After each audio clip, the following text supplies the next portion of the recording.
Warning: this video contains themes of violence, murder, and gang activity. Every effort has been made to censor and remove any clips that are against YouTube's community guidelines. If you're over 18 and want to see an uncut version of this video with everything that I can't show on YouTube, the director's cut is available exclusively to my supporters on patreon.com/traplawross. This video is in no way meant to glorify or glamorize the individuals, organizations, or activities discussed in this video. The goal of this video is to document the real-life tragedy behind one of the most popular artists in rap history. No disrespect is intended, and rest in peace to everyone in this video who lost their lives.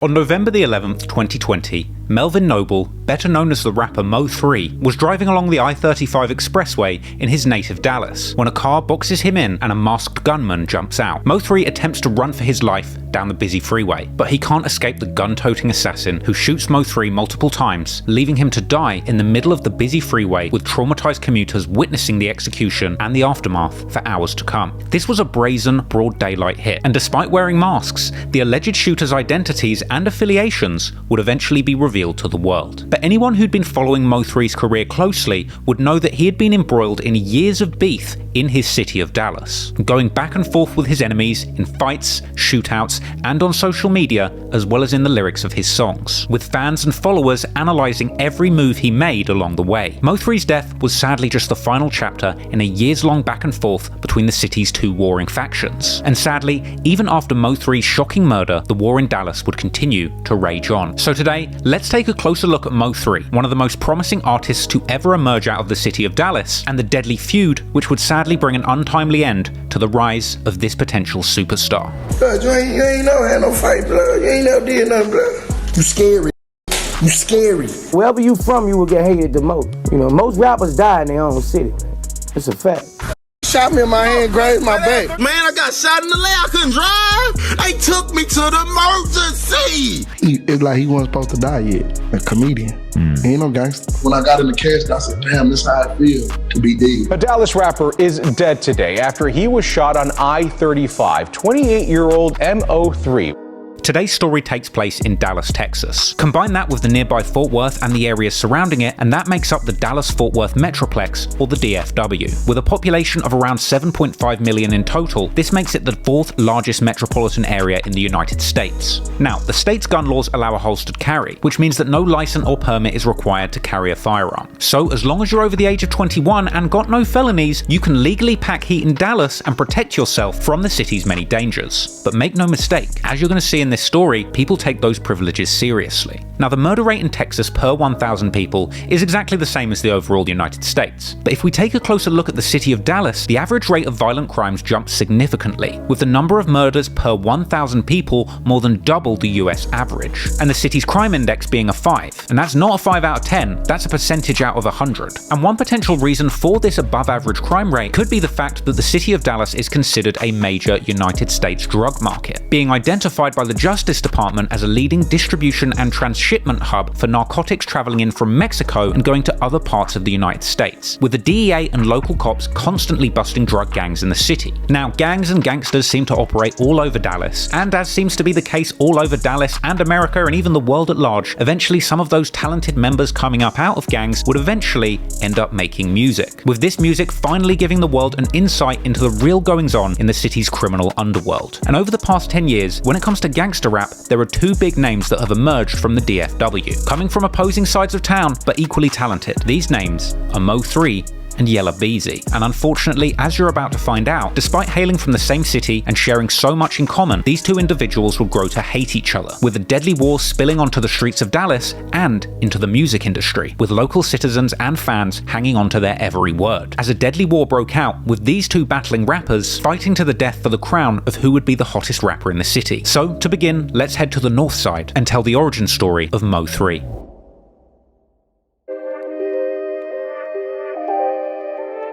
Mo3 was born on the 31st of May 1992 in McKinney, Texas, before moving to North Dallas where he was brought up. Make no mistake, life growing up in North Dallas wasn't easy for Mo3 and his family. After the departure of his father from the family home, his mother would raise the children alone, with Mo3 coming up on a diet of noodles or often no food at all. At times, Mo3 and his family would even find themselves homeless with nowhere to sleep, resorting to charging their phones at the corner store. But Mo3's mother was a generous woman in the community, and apparently she would frequently invite kids in the neighborhood who couldn't go back to their family home to stay with them, with Mo3 and his brother having to fight over food and a spot to sleep in his own family home. I got partners that my mama raised in the same house, like kids in the neighborhood that ran away from home, they end up at Mo3 house. Even though this my house, like some of my partners will beat me to my house before I get there. They done already ate. They done already got their spot in the bed and everything. I gotta sleep on the floor. I gotta sleep on the couch. You know what I'm saying? So, despite the generosity in this household, in school, Mo3 couldn't afford books and suffered bad grades and bullying due to his shabby clothes. But Mo3 was a hustler, and he would get jobs at a young age to help his mother financially, eventually deciding to pursue a path as a rapper after high school. But making something of himself would not be easy, coming up in some of the harshest streets of Dallas. Much like the nickname Chirac given to the gang-infested hoods of Chicago, where the violence is considered nearly as bad as the military conflicts going on in Iraq, Mo3 claimed that the area of North Dallas where he grew up to be similarly dangerous, earning it the nickname Northghanistan. So you grew up in Dallas? yeah. Okay, North Dallas? Yeah, in Afghanistan, man. Far as line I did. Growing up in Northghanistan, it's no wonder that Mo3 became acquainted with the streets at an early age, stealing his first gun from his cousin at the young age of 12 and beginning to stick people up. Okay. I had my first gun when I was 12. Okay. I had a 25 with no clip. He ain't have a clip to it. I'm toting it. I'm thugging though, like I'm hopping out. No clip. Just one in the chamber. Ain't nothing in the shit. Nothing. I stole the gun from my cousin. I'm not thinking about you supposed to have bullets to the gun. You need the clip for the gun to work. I'm just thinking at the time I'm 12 years old, walking around the neighborhood with a gun. Fortunately, he wasn't able to get his hands on any ammunition at this point, but eventually he would get caught with that gun by his mother. And from here, Mo3 would go on to face his first aggravated robbery charge at just age 14. And he would continue to be in trouble with the law throughout his teens, claiming to have been through every correctional facility Dallas has ever built. Did you ever get caught with it? Yeah, my mama called, man, somebody seen me with it. Police came and took the goddamn gun, had it in the goddamn Ziploc bag, and like, so I caught my first aggravated robbery at 14. I've been on paper since 2006. I went through all the juvenile programs. I've been getting locked up since I was 13, 14. So like, I went through every correctional facility Dallas ever built. Throughout Mo3's teenage years, he would continue to have trouble, whether in juvenile detention centers or on the streets, even telling DJ Vlad in an interview that he can't even remember how many shootouts he's been in since he was 15. I mean, if you were to count how many shootouts you've been in, and I don't care about the actual situations, but if you were to say how many times were you in an area where bullets are flying around you? Shootouts I was 15, so too many. No, I've been in shootouts since I was 15. Let's stay up there. It's a lot. You actually never got hit though? Nah, thank God. Mo3 would continue to catch cases and affiliate with local gangs, at some point becoming affiliated with the 5'9" Bounty Hunter Bloods, or 282, a blood gang set originally starting in Watts, Los Angeles, eventually making its way to Texas cities like Houston and Dallas, with Mo3 shouting out his gang in songs and interviews and frequently wearing red bandanas. Salute me, man. 282, Bounty Hunter Blood gang, man. Yeah, talk about real life hits. They just real life hitters, man. You know what I'm saying? They just him, man. Real talk. He squad, man. Mafioso. HSM would eventually become the name of his record label, but more on that later. Mo3 would tell Vlad TV that he eventually caught a big adult charge at the age of 17. 4 counts of aggravated robbery. I caught 4 of them at 17. 4 aggravated robbery with a deadly weapon. I went to TDC. First adult charge. And to make matters worse, Mo3's mother attempted to put her own money up for lawyers' fees, ultimately losing everything in her fight for her son's freedom. Lost everything. House, car, everything. She was living with my auntie. My mom used to say, I'm gonna lose my job. And I ain't understand that until she was like, every time a school called me or every time somebody called me and say, your son in jail, I gotta immediately get up and leave work. It really didn't hit me till I got in the cell. Mo3 was initially facing a potential 45-year sentence, but in the end he would wind up getting 10, doing only 2 before being released on probation. You managed to get 45 down to 2. With 10. I did 2 on the 10. You signed for 10-year sentence, came home on good behavior on the 2. But it was during this stint in prison that Mo3 would settle on the career path that would eventually make him a star, revealing to Adam22 in a No Jumper interview that his father had visited him in jail, telling him that he should rap about his experiences in the streets rather than continuing to live the life of crime. When you get out, instead of doing what you're doing, rap about it. Right, rap about it, what you mean? Put your life in the music. Rap about it. You ain't got to do it no more. Just rap about it. It's better to rap about it than do it, because you ain't hurt nobody. Mo3 was a natural rapper and singer, but until this point he had never even considered a career in music as a serious prospect. He would sing in church as a child, but ultimately got too wrapped up in the streets as a teenager to take music seriously. My mama had me in the church. Like, my daddy had been rapping. My mama was singing, my daddy rapping, so I sang and rap. So it was like, it's always been natural, like from the go, like way before we got in the studio. I used to want to be the hot boys when I was little, you know what I'm saying, like Cash Money. But I ain't, you know, that's when I was little. You get what I'm saying? But like, when I grew up, by the time I hit 14, on up, I was out here in the streets, so it was like all that was fantasy. But fortunately, after nearly losing 45 years to the streets, and with his father's wise words in his ear, Mo3 would get out of jail and begin taking a career in the rap game seriously, beginning to record early music and mixtapes that would eventually make him one of the most famous names to come out of the city of Dallas. And it was around 2014 that Mo3 began picking up attention, both from fans and from former enemies in the streets. One of Mo3's earliest songs in the rap game came out on the 14th of August 2013 on the HSM or Hit Squad Music YouTube channel. This was a track called Hold Your Tongue, a remix of Texas rapper Mr. Lucci's song Half Steppin'. This was an incredible debut, with Mo-Case showcasing his versatility straight out the gate, crooning a catchy sung chorus and then hitting the listener with a lyrical onslaught in the rapped verses. But of course the subject matter of the song couldn't be ignored either, and Mo3 was clearly taking his father's advice on board, filling the track with references to the gun-toting street life and singing on the chorus for his enemies to hold their tongue, because if they say something Mo3 doesn't like, you might just lose your life. This was a strong start to a career as a gangster rapper, and from here Mo3 would continue grinding, singing and rapping about his life in the streets, which was a much better option than actually getting caught up in them. Eventually Mo3 was ready to drop a video for his breakout track, and the video for Hold Your Tongue would be released, this time using the visuals as well as the lyrics to paint a picture of life in the mean streets of Dallas, with Mo3 appearing in an intro where him and the HSM crew kidnap an op and are seen holding them hostage in a house. In addition to these scenes straight up out of a gangster movie, the video would also be filled with stylish shots of Mo3 and his homies riding around the city in donks and lowriders. And of course he had his goons toting a whole bunch of guns in the video too. Mo3's career was off to a good start and everyone could see the talent and potential. In fact, Mo3 claimed that as soon as he recorded the song, the producer knew they had a hit and was pushing him to record even more. I said, bro, just do it. He made that. I went in there and spit that. Like, bro, you cold. You ice. Like, you know what I'm saying? What else can I make for you? There, me and him be at the relationship right there. What else can I make for you? So boom, like after that, it started circulating, man. And so, Mo3 would go on to record song after song, eventually releasing his debut mixtape Shotters on the 3rd of September 2014, inspired by the 2002 Jamaican gangster epic of the same name, which Mo3 says is his favourite movie. Shotters was a 20-track lyrical onslaught from Mo3 where he raps all about the drug dealing and gun-toting life that he has lived on the streets of Dallas. And at this point, he was building up a big reputation in the city as one of the big street rappers on the rise to watch out for. But it would be his next release that would truly put him on the map and on the charts, as his next release, Shotters Reloaded, coming out on the 20th of November 2015 on the HSM YouTube channel, and later getting an official commercial release on the 5th of April 2016, would include Mo3's next breakout song, All the Way Down, which got its own music video on June the 30th, 2015. Yet another great example of Mo3's versatility on the mic. He would sing on the chorus about the struggles that he had to go through to keep the lights on and feed his family, then launching into a verse where he swings effortlessly from singing notes about shooters having Rugers to rapping about the haters in his city beginning to target him. Mo3 was beginning to get recognition in his city and from the country as a whole. Shotters Reloaded went on to peak at number 23 on the Billboard R&B and Hip Hop Albums charts, staying on that chart for 26 weeks. And Mo3 would admit himself that this was the project that put him on the map, with most of his fans seeing this as his first real project in the rap game. But Shotters Reloaded is what broke everything, like, so people take like Shotters Reloaded, they look at that like, that's the first one.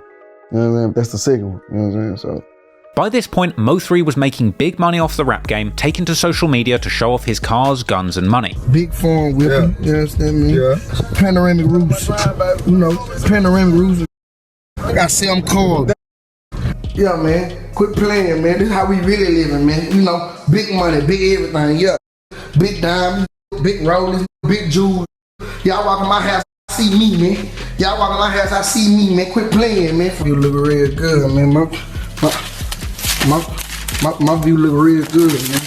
My view look real good, man. Clearly, Mo3 was grinding and making a name for himself on the Dallas rap scene. And while the charts and the fans were beginning to take notice, so too were the streets. As Mo3 would later tell DJ Vlad that his enemies from the streets started hating on him when he started making it in rap, suggesting that they thought it would be easy to bring their street feuds into the rap game. That I used to get into when I was right here at this level. Even when that beef was dead, once I got here, they just restarted it all over again. You know what I'm saying? This was a perfect time for them to for them to be on. This was a perfect time for them to be heard and and it was easy. It was right up their alley. We done already beat for Mo3 before when he was just that Mo3. It ain't gonna be hard. You get what I'm saying?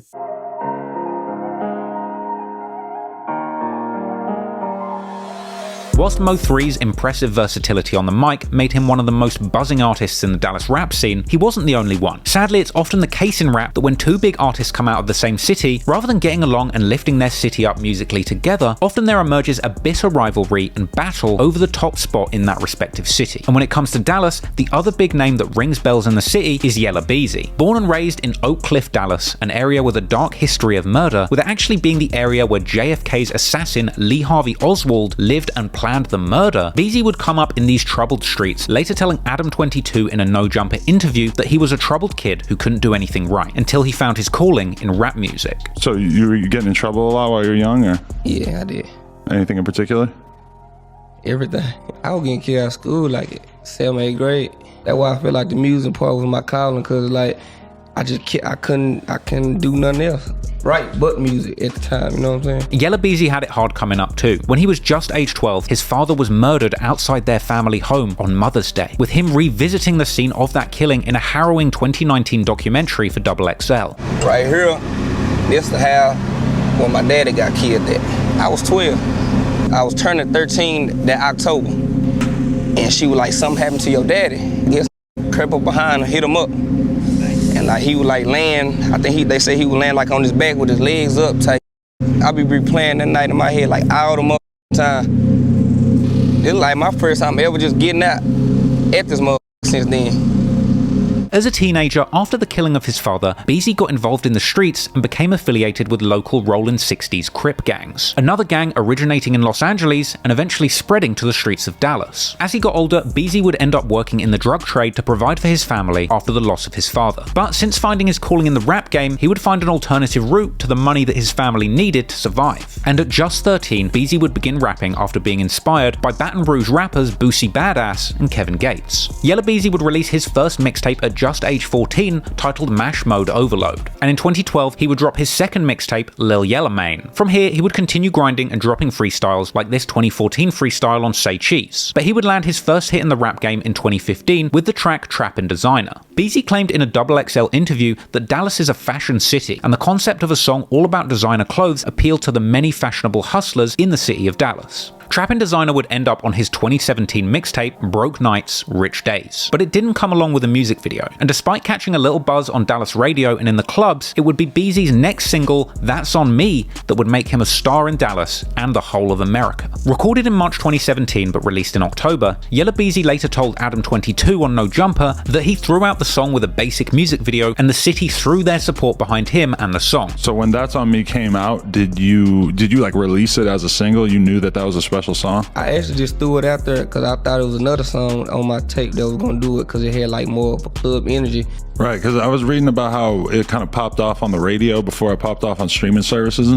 Yeah. How did that work out? That's very rare now. It was everybody was trying to team up or just trying to help each other to get somebody to the next level, you know what I'm saying? Dallas radio stations would put Yella Beezy's song in rotation, pushing him as the next hometown hero, and this would work. The video for That's On Me Today sits over 20 million views, and the song eventually spent 20 weeks on the Billboard charts, peaking at number 56. Helped in no small part by the all-star remix of the track, which came out and racked up a staggering 272 million YouTube views, with the remix of the track coming along with verses from the likes of 2 Chainz, T.I., Rich the Kid, Jeezy, Boosie, and another emerging local talent relevant to this story, Trapboy Freddy. Trapboy Freddy has become a Dallas rap icon in his own right, growing up with an affiliation to a Dallas gang by the name of DF Dub. Speak on DF Dub, man. How did that form? How old was you?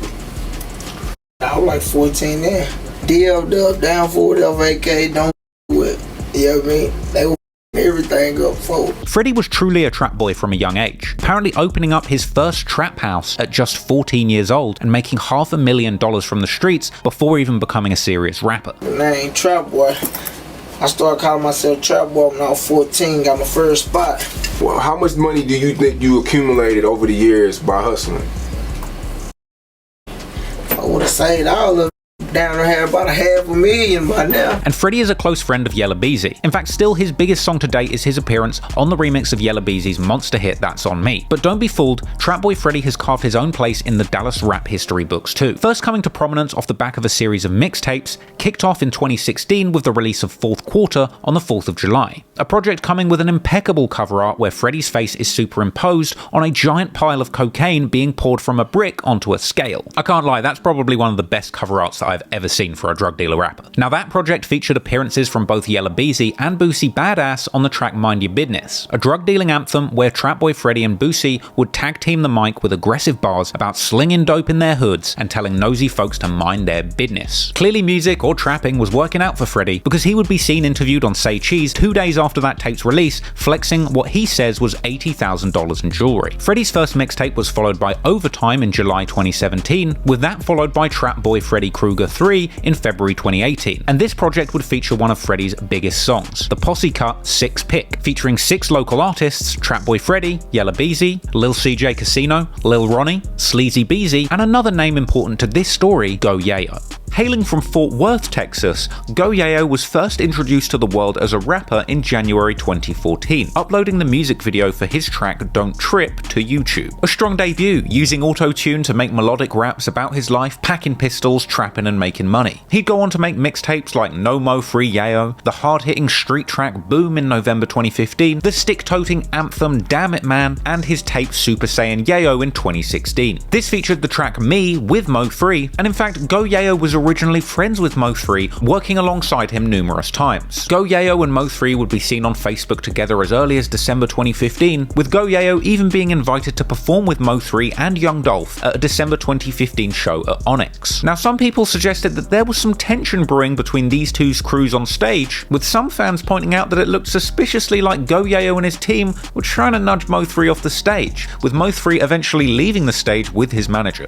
Some would suggest that this moment was the true beginning of tension between these two crews, with Mo 3 feeling disrespected about how he was treated on the stage. But regardless, Go Yayo clearly wanted the limelight for himself, and through into 2016 he would continue dropping videos for more tracks like I Don't Know, but even by April 2016, Go Yayo was still getting booked to perform at shows alongside Mo 3 and Boosie. He would continue to carve a name out for himself in the city, dropping aggressive bangers like the track Boom God. However, Go Yayo would soon become a celebrity in Dallas for reasons beyond his rap, because in May 2016 he would randomly pop up, apparently without permission, speaking at a middle school. See, I dropped out of school. I was actually kicked that dropped out of school. I feel like it's the worst thing I ever did, because once I was like 14, not going to school no more. Once I'm looking at everybody, I'm bored at the house.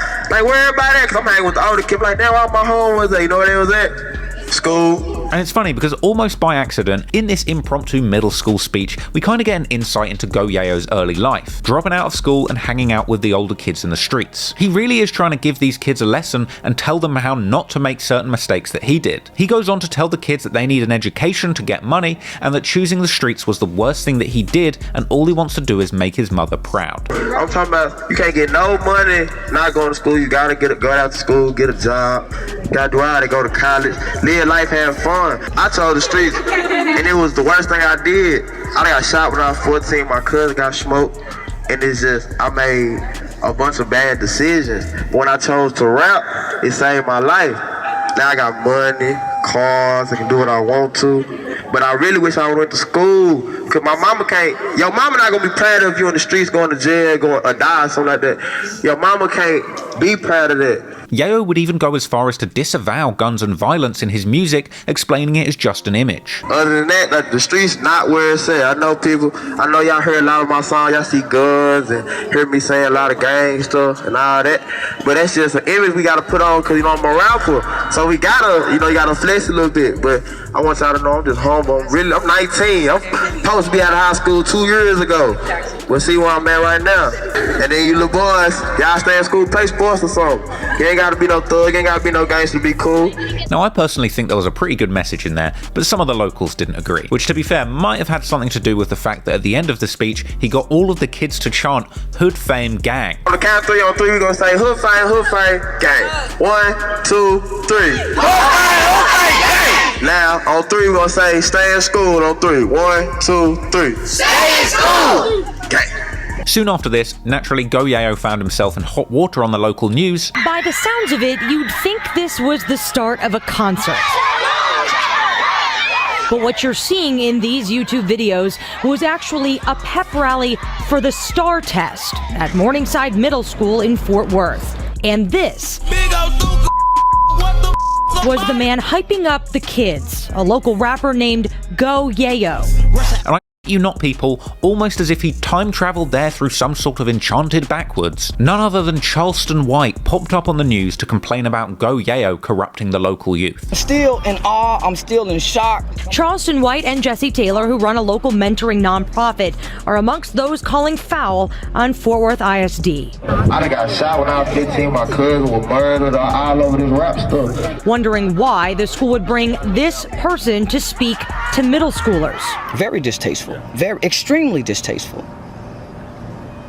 And someone should be held accountable. I'll be honest, I was researching this video, I was not expecting Charleston White to pop up, so that had to go in there, but we will be seeing a lot more from him as this story goes on. Anywho, Go Yayo clearly didn't have it easy growing up. He came up in a Crip-affiliated neighborhood, with death being a common sight even as a child. Yeah, I'm from the South Side, Crip neighborhood. I done seen, like, my cousin got smoked in my face. Your cousin got killed right in front of you? Right next to me.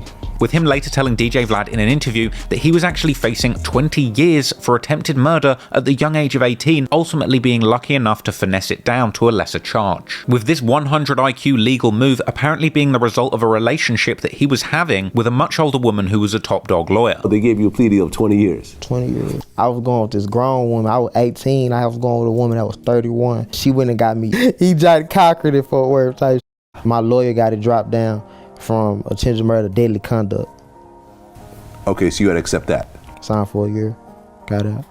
Ultimately, Dallas was a dangerous city with an underworld of gang conflict that many young men had been sucked into at a young age. But fortunately, as Go Yayo said in his middle school speech, rap has given these young men a way out, rapping to make money and make their mothers proud, getting them out of the dangerous situations that they were forced to be around growing up. But sadly, as this story plays out, we'll see the sad consequences of the city's biggest rappers coming out of gangs, because even with fame and fortune, the squabbles between these Texas titans of raps would continue on, with each artist getting bigger in the rap game and getting more wealthy, but ultimately having much more to lose.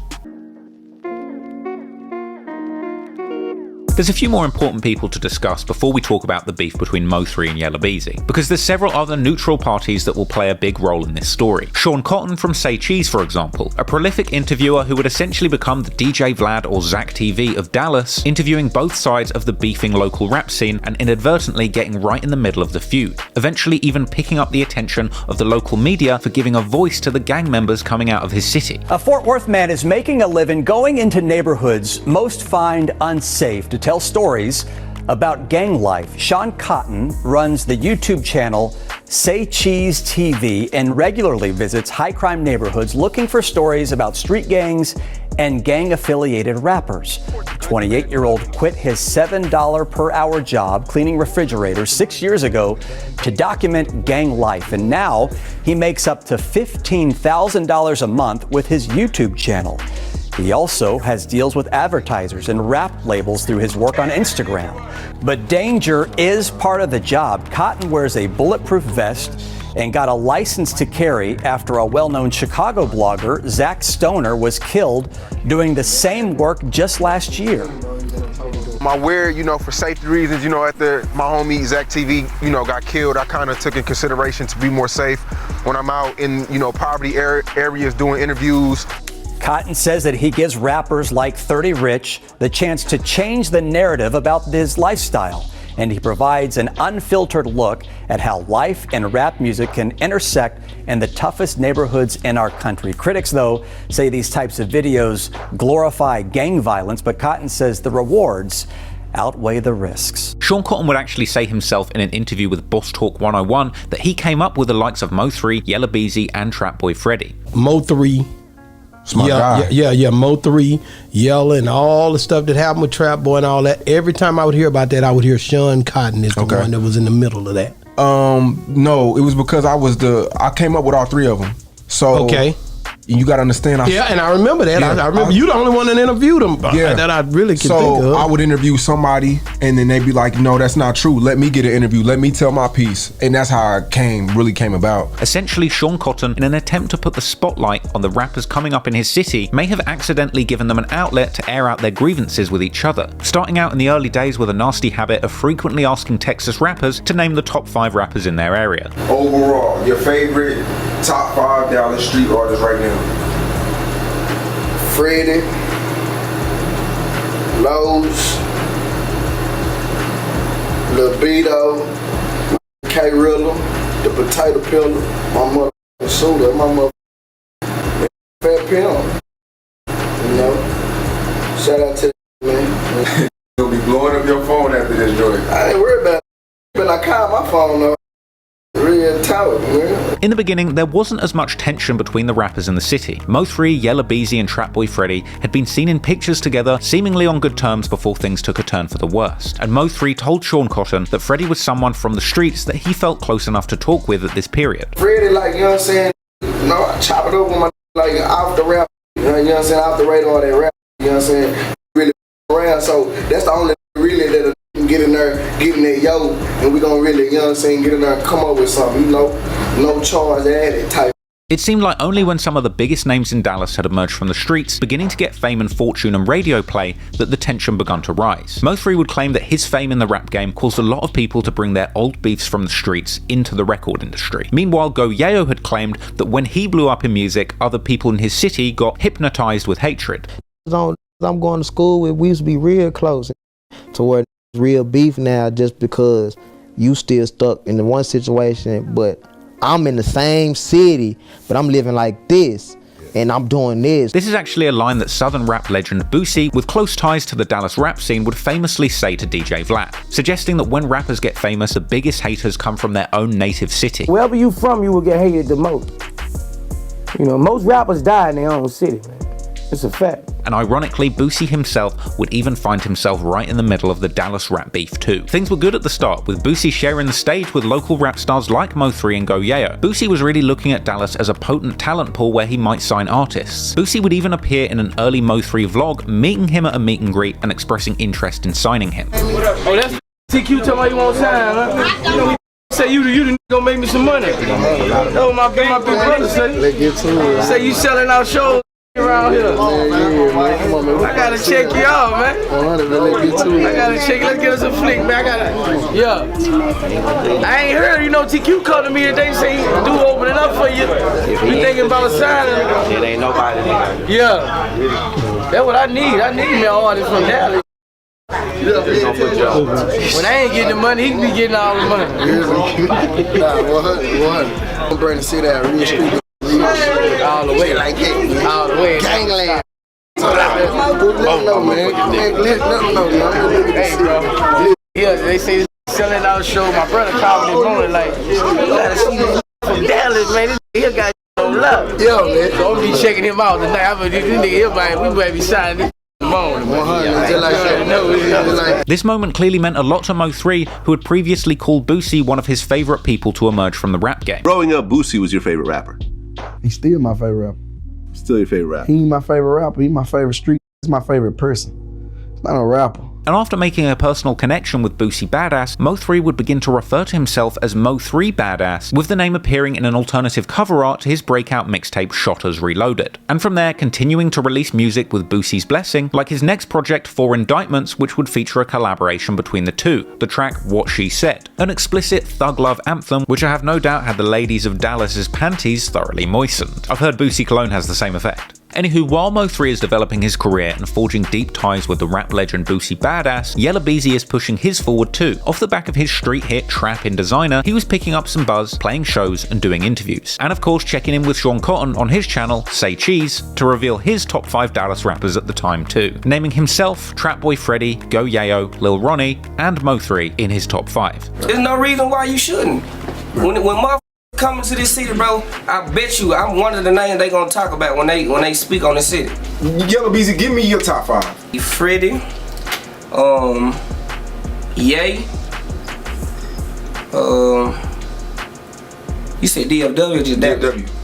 Lil Yayo, Mo3, and I can't forget Lil Ronnie. Right. Clearly at this point he had a lot of respect for his Texas rap peers, but the rap game is competitive, and clearly Yella Beezy saw himself as a first among equals. He was later seen in vlogs outside shows in September 2016, saying that this is his city. If y'all don't know, we traveling in the line, y'all already know how we doing, y'all understand me? Oak Cliff around here. Yellow motherfucker Beezy, man, we in here, man. Y'all see what this my city, man. Y'all already know what it is, man. Oak Cliff America said that meant that stand on that, man, for real. Beezy was still a few months away from dropping his monster hit That's On Me, but through to the end of 2016, he would continue pushing his music forward, dropping his Light Work mixtape on the 7th of October 2016, which included the hit track Going Through Some Things, which sits at 50 million views on YouTube today, with the track including lyrics where Yella Beezy says that people in his city are hating on him because his team are on the rise. The Light Work mixtape was followed by Broke Nights Rich Days on February the 3rd, 2017, and going into 2017, it seemed that everybody in the Dallas rap scene was beginning to see success. Gangsta Love, Mo3's latest mixtape with a female focus, released on Valentine's Day 2017, even coming along with a feature called Gangsta with Trapboy Freddy. And the month after this released, it was announced that Mo3 Badass had signed a full-blown record deal with Epic Records. Mo3 was on his way to the top of the rap game and becoming a household name in Dallas. But behind the scenes, there had been some tension brewing. On May the 2nd, 2017, Mo3 appears in a Say Cheese interview, claiming to have had a misunderstanding with Yella Beezy, but suggesting that they're cool now after having met up and had a discussion. Yella Beezy, y'all cool? Yeah, he cool, you know what I'm saying? We had a misunderstanding. You know, it can be miscommunication a lot of times, you know. Said, he said some, I said some, but once we pulled up, I told him pull up on me. I was in the cliff one day. I just got back from Atlanta with Boosie. And I told him when I get back, come holler at me. He pulled up on me at Motown. You know, we chopped it up.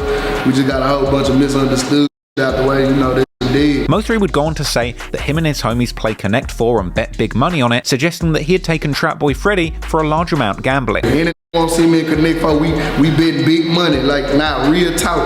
$500 bet, $1,000 games, you know what I'm saying? Ask Freddie, man. Say Cheese would also ask Mo3 about his top 5 rappers in the city, and he just puts himself straight at number 1, no discussion. If top 5 in the city, what would you rate yourself at right now? Number 1. Okay. I ain't taking nothing else from nobody else, I'm just saying. You know. I mean, I interviewed a few Dallas artists, and they say they don't want right now. Nah, I understand, but you know. Numbers don't lie. Yeah, man. Anyway, Mo3 was saying that he'd kind of squashed this beef with Yella Beezy, but also showing his own competitive streak at the same time. A lot of the beef between these rising Dallas legends would remain behind the scenes around this period, but only a few months after signing his record deal with Epic, on one fateful night, tragedy would strike, changing the course of Mo3's career forever. On the 27th of May 2017, Mo3 attended a concert at Club Phantom in Fort Worth, celebrating his birthday a few days early. But unfortunately, things would take a turn for the worse that evening, with gunfire erupting in the club just before 4 AM and a 31-year-old man by the name of Hector Wilkins, aka Lil Half or Heck, being shot in the upper torso, later dying in hospital. And police would later claim that this was a gang-related killing. Mo3 himself would later be arrested in connection with this shooting in an early morning raid on his home, even later breaking down the surprise raid in an interview with Cam Capone. I heard a knock at the door. I mean, it was just me and my son. I heard beating at the door. Boom, boom. I'm like, before I even walked to the door, it hit me. I knew. I was like, oh, okay. Okay. They was gonna kick the in, so I was like, hold up. So right when I opened the door, it's AR-15, big flag light, and me and my son face. Get on the ground. They took the baby. They took the baby? Took him out my hand and threw me on the ground. Looking for guns. Man, so. Mo3 was charged with aggravated assault with a deadly weapon with bond set at $100,000. And he would even do a phone-in interview from jail to Say Cheese with the title suggesting that he was facing 30 years if convicted. Mo3 would even claim that the cops were fans of him and they let him drive to jail in his own Tahoe truck, even letting him stop at McDonald's on the way, suggesting that he was greeted in jail like Tupac Shakur. Hey man, but they was fans, man. They let me ride. They put me in the car. They let me ride Tahoe. Took me to McDonald's and got me a sausage and eggs, man. But they booked me in, man. I came in the bitch like Pac, man. I came in the like Pac. You talking about, man, for real, man. Yeah, man, king of the city, man. Yeah, man, king of the street, man. Shout out to point all the way. During the call, Mo3 also revealed to Sean Cotton that he had spent tens of thousands of dollars on a lawyer already. Hey, so I talked to one of your I talked to one of your people, and he said that you spent a lot of money on a lawyer, like $50,000-$60,000. Is that true? Yeah, man, look, man, I dropped 60 for the Fort Worth, man. I dropped 50 racks, man, just from the Fort Worth, man. That's just from that, man.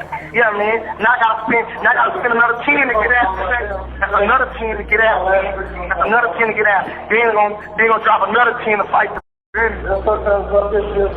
with Mo3 later revealing to DJ Vlad that he had spent over $90,000 on lawyer fees and essentially went broke trying to beat this case. And I guess you spent like $90,000 in lawyer and court fees? Yeah. I couldn't buy my son no Similac milk. No $13 can of milk. Ultimately, Mo3 said that the police were following rumors on social media suggesting that he was responsible for the shooting, but the charges were ultimately dropped. People were saying, Mo3 did this, Mo3 did this, Mo3 did this. You know, once somebody say your name so many times, you know that's who they gonna come get. It's over. It's over. No case. Okay. There's no case. It's the person with the name gonna get the blame. You get what I'm saying? But things weren't all good for Mo3, because apparently due to the negative attention he got from this incident, Epic Records decided to distance themselves from him. They didn't want nothing to do with me. Oh, because of the shooting incident? Yeah. And after his split with Epic, the following year in October, Mo3 would release the song True Story, where he seemed to address the incident. The video came along with an eerie introduction where we see a dead Mo3 in the morgue, whilst the mortician tells somebody on the phone that he was killed in his own city. I don't know, I think it's some rapper. He got shot. Heading home in his own city. And over the course of this prophetic video, we would see Mo3 himself rapping next to a coffin and his own grave, which of course represents his own death, as well as rapping lyrics that appear to reference the shooting in Fort Worth, saying that he damn near lost his life that night, and going on to rap about being blamed for the murder, suggesting that the situation was a setup and it was nearly him that got killed, saying others in his position would have done the same thing. He would rap that he'll kill before he becomes a victim, and Mo3 later told Cam Capone in an interview before his death that this was the last shootout he was in and that he still loves Fort Worth despite this incident. Shout out to Fort Worth. I still love the phone. I ain't got no problem. I ain't got nothing against them. You get what I'm saying? No, night gone bad. And, you know, somebody died. It's never been fully revealed to the public exactly what happened that night, but some have connected the dots. And considering Go Yayo hails from Fort Worth, and that there'd previously been tension brewing between them on stage, putting two and two together, many believe that this altercation had something to do with the tension between Mo3's HSM crew and Go Yayo's Hood Fame crew. Story goes, Mo3 and Go Yayo had been on opposite sides of the club that night, yelling and throwing gang signs in each other's direction. Apparently, at a certain point, Mo3's threats towards Go Yayo were interpreted as a diss towards the entire city of Fort Worth, causing that nightclub full of Fort Worth natives to turn on Mo3. Allegedly, at this point, he had tried to escape the club, being escorted out by his manager, ultimately with an exchange of gunfire erupting and a man being left dead. After the incident, an Instagram post, apparently from the victim's sister, would confirm that her brother got shot 8 times because of Go Yayo and Mo3 beefing at the club. And Mo3 himself would even release a statement from his Facebook account under the alias Marcus Mack, saying that he prays the victim pulls through, but he's not the one to blame, saying that a lame local rapper set him up and that he had to defend himself against a whole club, but he doesn't know anything about a shooting and now he has the cops on his case. A while later, Dallas comedian Roy Lee would also weigh in on the drama between these two rapping rivals, saying in a real-life interview that Mo3 is up against the whole of Dallas and Fort Worth. We have right now the Mo3 and Go Yayo situation, man. What's your take on that? Man, they're crazy, man. It's like Mo3 against Dallas and Fort Worth. Ain't nobody on my side. Roy Lee went on to suggest that Mo3 was in the club in Fort Worth when the whole club turned on him after somebody stood up and called him out, even joking that he would have shot women and kids to get out of that situation. You gotta think about where he was at. You know what I'm saying? You way out there, and somebody get on the table and say, he said, here. Yeah, so the whole club against you? All right, when I get back to the car, I'm shooting kids or whoever. Y'all better move y'all out the way. Roy Lee would go on to say that Mo3 is at the stage in his career that he needs real armed security. If you got enough money, get a police officer out here with you. Yeah. You need some money that's bigger than you and taller than you to say move, get out the way. Yeah, can really walk with choppers. Clearly, a lot of tension was brewing in the DFW, and going forward, unfortunately, things would only escalate further with yet more lives being lost. And unfortunately for Roy Lee, despite being a comedian, his comments would find him caught up too, right in the middle of a Dallas gang war. The Dallas comedian Roy Lee had been a close friend of Mo3's during his come-up. Mo3 said that he became a fan of Roy Lee's comedy after watching clips of his in the studio, with the two of them eventually meeting and becoming good friends. I said on my downtime, I'm watching videos of him, you know what I'm saying? I want to give me a little laugh or whatever, you know what I'm saying? He didn't know until I met him, like he was already a star to me. You get what I'm saying? But he looking at me the same way, like, hey, you Mo3? I'm looking at you like, you Roy Lee, though. You going viral. Like, you start strong, so like now that's just my partner. Come on, pull up on what we got going, you know what I'm saying? So from here, Roy Lee would be seen frequently at Mo3 shows during his rise to the top of the Dallas rap scene.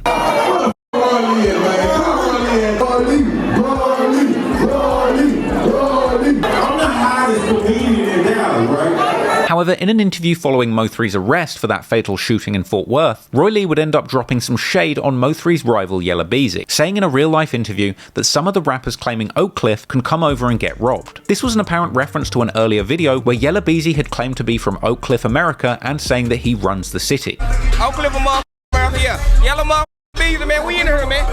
Y'all see what this is my city, man. Y'all already know what it is, man.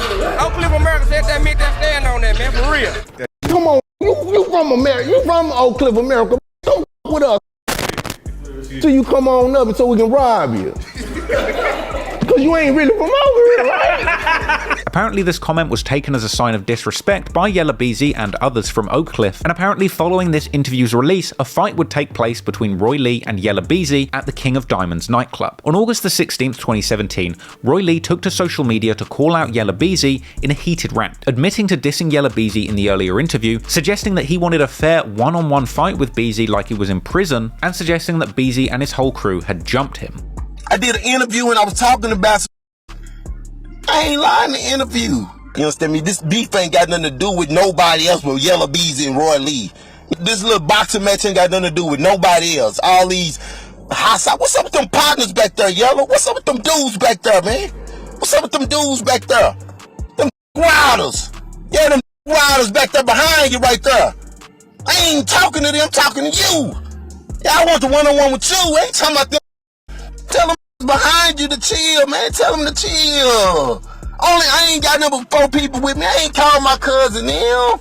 I ain't called my partner them. I know the fight ain't gonna never be able to be set up. You understand me? Because if we was in the penitentiary, them OGs would be like, y'all youngsters go back there and fight one-on-one real quick, man. Go on and get that off y'all chest. You set up the fight. I've been trying to call all the big dope dealers in the city, all the ballers in the city, set up the fight. Well, what's wrong with me setting up a fight and I'm the one that got hit? And everybody talking about let it go. Well, how I'm gonna let it go if y'all didn't let it go at the front park when you got snuck? How I'm gonna let it go when you got snuck at the club somewhere and you ain't let it go and you seen him at Walmart you was trying to fight? How I'm gonna catch him one-on-one when he always deep somewhere? When he always 10 or 8 deep somewhere? And I don't be numbered by 4 deep because I'm in a Cadillac. Now it's on YouTube. Now everybody want to interview me about it. I ain't gonna bash them. I'm just mad because you snuck me and then don't want to fight again. Come on, man. That ain't nothing. I'm just talking about square it up. or you're a rapper, you don't want to get embarrassed, or you don't want to lose, you don't want to get out there and look slouchy. And from here, Roy Lee would go on to do yet more interviews, speaking openly about the altercation and putting dirt on Yella Beezy's name in the comedic fashion that Dallas came to love him for. A few days later, Roy Lee appeared in a Game 101 interview on the topic, elaborating in more detail, saying Yella Beezy tried to sucker punch him in the club and missed, and then his crew from Oak Cliff got involved. Yeah, he came out the DJ booth and tried to hit me. I seen him out the, out the corner of my eye. I blocked it. And then me and him, posted up a little bit. And then the guard grabbed me and one of them hit me in the back of my mother head. So how many of them jumped you? It was like, I think two of them hit me.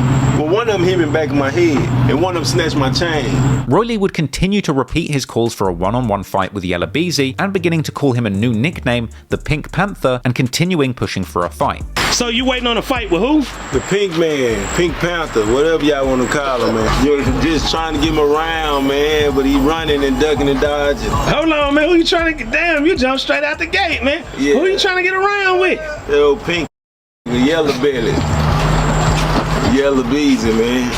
I seen him at King of Diamonds, and he tried to sneak me, and I got jumped a little bit by his partner and him, but he ain't hit me, so that's why I want to fight him one-on-one.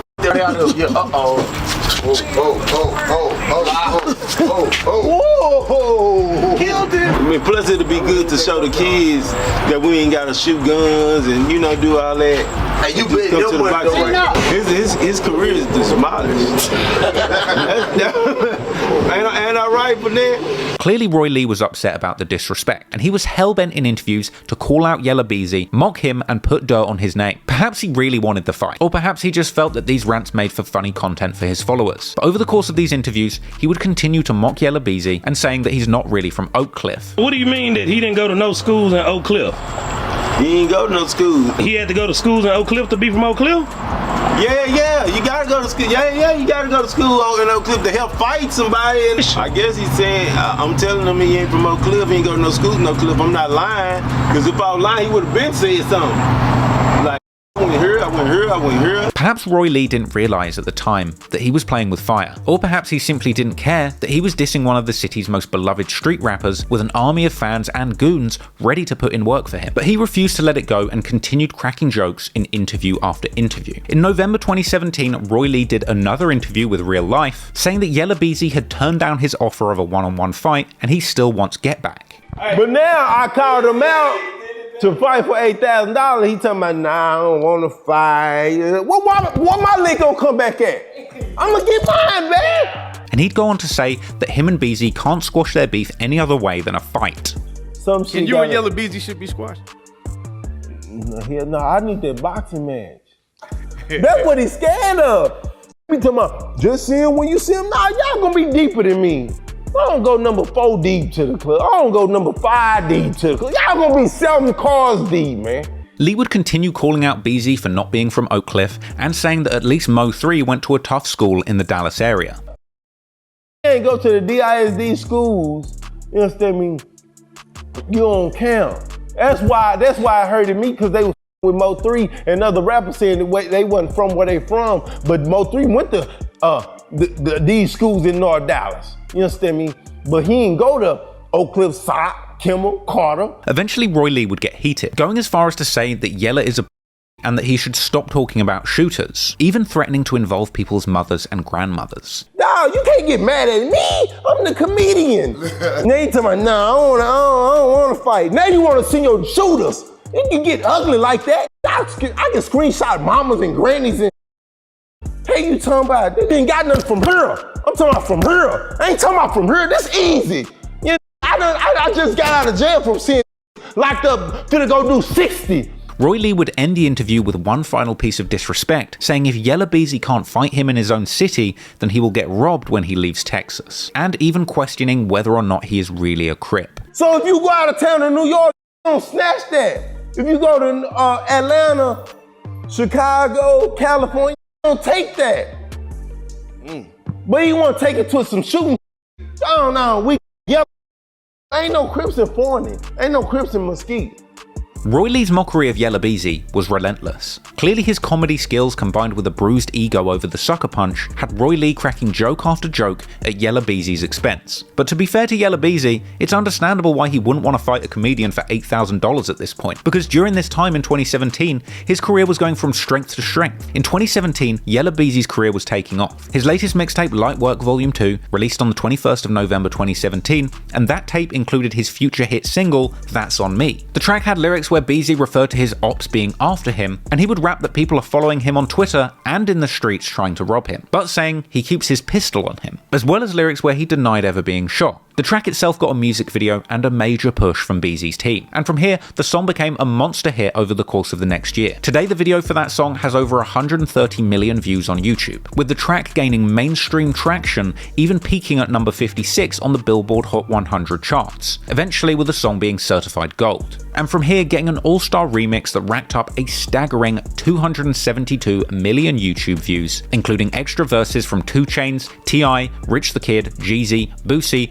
and Trapboy Freddy, who was also having a productive 2017, with his latest release Overtime dropping the 1st of July 2017. With all this going on in the midst of Mo3 catching a case after the nightclub shooting in Fort Worth, losing him his deal with Epic, and going broke. But Mo3 continued pushing things forward, dropping a music video for his track True Story, where he addressed the nightclub shooting, with that coming out in October 2017. This set the stage for his next major project release, Shotters 3.0, coming out on the 15th of March 2018. But while Mo3 was trying to overcome the struggles that came from that deadly incident at his birthday show, Yella Beezy and Trapboy Freddy were pushing their careers forward too, and Roy Lee was continuing to do interviews, making Yella Beezy the butt of the joke. Roy Lee would appear on Real Life once again for a January 2018 interview where he elaborated further on the altercation between him and Beezy's team, this time accompanied by his 2 nephews who were apparently there at the time of the fight, with it being suggested that at the time, Roy Lee was being drunk and aggressive. This my nephew. These 2 my nephews I love. Allegedly, you were being real aggressive in the club. Uncharacteristic of Roy Lee.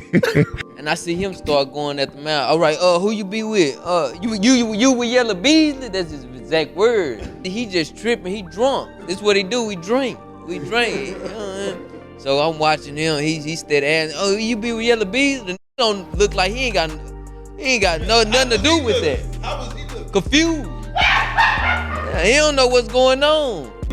Say, "Oh, I ain't got nothing to do with that. What you and Yella Beezy got going, I ain't got nothing to do with that." And Roy Lee still asked him again. No, I'm saying though, do you be with Yella Beezy? I ain't say do you got nothing to do with that. That's around the time that same dude he asking for was walking around. So allegedly he got hit with a 1-piece. Who? Mr. Roy Lee. Mr. Roy Lee. Allegedly, he got hit with a 1-piece. Yeah, when the other dude he was looking for came, because at first he was like, "Yo, what, you be with Yella Beezy?" Who led the escape, like, when it was time to get up out of there? When like, it was time to get up out of there, Roy Lee was on the ground, my boy, because they was all after him. Yeah. It was about like 18 though. At least about 9 of them was on Roy Lee. So look, despite this explanation being very amusing, he did kind of reveal that he'd been a bit of an aggressor in this beef. And to be honest, looking at it from that perspective, Roy Lee is being truly reckless. And as the interview went on, it became clear that this sort of behavior is apparently a common occurrence when Roy has had too much alcohol. Do you think this all could have been avoided if Roy Lee just quit drinking so much? He could have. Right, you got a point right there. You got a point right there. From here, the interview said point blank that Roy Lee's behavior is dangerous, with Lee revealing that his antics have brought so much danger to those around him that he can't even find security who will protect him. For a comedian, you live a really dangerous life, bro.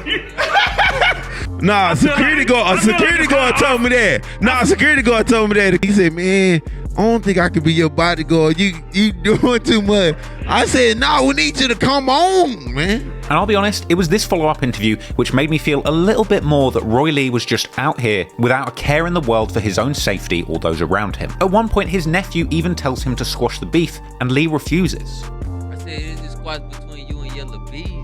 Nah, it ain't a squash between us, man. How I'ma squash something and I ain't seen nothing? How I'ma squash a roach and I ain't seen the roach? And Lee would even go on to drag Mo3 and his manager Rainwater into the mix. I feel like you about to spark up like a South Dallas versus Oak Cliff Awards. Nah, it ain't gonna be South Dallas versus Oak Cliff. No. Cause we can go there. Ask me that question. Shouts out to Rainwater and Mo3 cause they said I get my information from Rainwater Motor. I ain't got nothing to do with. They ain't got nothing to do with none of this. But his mixtape coming. That's my boy. He come to my birthday party to perform. That's my. Roy Lee was really out here roasting Yella Beezy like he was on Comedy Central, but the problem is, the balance of power in the city of Dallas was shifting. Whilst Mo3 was still trying to clean up his reputation from that nightclub shooting, the other rappers in the city were coming up quick time. And according to Yella Beezy in an interview at the start of February, Mo3 had called him to squash the beef, suggesting that their tension had stemmed from a woman spreading misinformation between them. It was just like you said, it was just like a miscommunication. He called me one day and was like, hey, well, yeah, this street, I want to holler at you about something in your hood. I'm like, where you at? He told me where you were, I come put up on him. Was telling him, yeah, my Oak Cliff America said you can't come to the cliff no more. They gonna kill you, they gonna do some lame. And she wasn't even talking about me. Oh, I wasn't talking about him, I was talking about the other Yella Beezy. There's only one Yella Beezy, like, hey, what other Yella Beezy you gonna say? So it's still from a female? Nah, it was like a lot of that happened, but that was a situation that was in it, you know what I'm saying? And I had my thinking that, you feel me? Now, whether or not you believe the beef was truly squashed, soon there would be more tension between the top rappers in Dallas, as Trap Boy Freddy would release his biggest mixtape to date, Freddy Krueger 3, on the 26th of February 2018, a project which had the Monster Posse cut featuring Yella Beezy and Go Yayo 6-pick. Mo3 not being on the track would later be seen as a source of tension between the two, with Sean Cotton asking Mo3 why he wasn't on the song and Mo suggesting that he didn't even want to be on the track. You know, they came out with the Pick 6 record, you know, I didn't want to be a part of that. But let me finish. I'm not mad about no Pick 6. Yeah, but I'm just saying though, this is something that everybody. Freddie would go on to reveal the following month that at this point him and Mo3 hadn't spoken in months since the drama with Go Yayo, but also suggesting he didn't have a problem with Mo3, going on to suggest that he was just mad at him for talking to Go Yayo and putting him on the song 6-pick after the incident at the nightclub. See, now me and him, we were cool money, you see what I'm saying? That's my dog. We still be cool right now. But man, that ain't talking since the Yayo. Him and Yayo. Yeah. He was bad to be for still talking to Yayo, so that's what it was. With Freddie saying that he unfollowed Mo3 after finding out he was upset about the Go Yayo feature. Look, I unfollow him, I ain't got to play on, we ain't got to play like we partners and none of that. Like, if it smokes, say it smoke. And it proved to me in that interview. Soon after this, a confrontation would take place between Mo3 and Freddie, but the details wouldn't become public until nearly a year later. Meanwhile, with his hit song That's On Me beginning to put Yella Beezy on the map nationwide, he would continue to leverage his newfound buzz into big opportunities, like his banger of a track Up One, which landed a Lil Baby verse for the remix, and a music video which dropped on March the 14th, 2018. Up One with Lil Baby went on to get an insane 93 million views on YouTube, and Trap Boy Freddy would keep his momentum running throughout the year with his latest mixtape No Feelings dropping on July the 4th. Summer 2018 was a buzzing summer for Dallas rap, and Yella Beezy for the time being was the artist to watch. But with all the tension that had been brewed between Beezy and Roy Lee, it was only a matter of time before another escalation would take place. And unfortunately, that's when things would turn tragic, as Roy Lee would reveal to fans on Instagram that he had been shot. According to a later article, at 7:50 p.m. on September the 25th, Roy Lee was sitting in the parking lot of the Preston Valley Shopping Centre when a shooting took place, leaving Roy Lee shot in the leg and being rushed to hospital. Roy Lee had been seen in social media videos following the shooting, saying that he'd been shot in the leg and that he'd called the police and ambulance. Yeah, man, I'm doing all right, though. Yeah, I had to call the laws, man. I got shot in the leg. I couldn't drive. Man, the laws was there before you would have came. You would have got laws for any goddamn thing, man. Man, you don't with the law. They calling them up in the donut shop. Man, bye, man. Talking about the police, man. I'm not finna get into it with that. I couldn't drive. If I would have called him, it would have took him 20-30 minutes. Hell no, that mean the ambulance, police, all that firefighter, that's in the same bucket. All of them coming. It was an emergency. They took me to the emergency.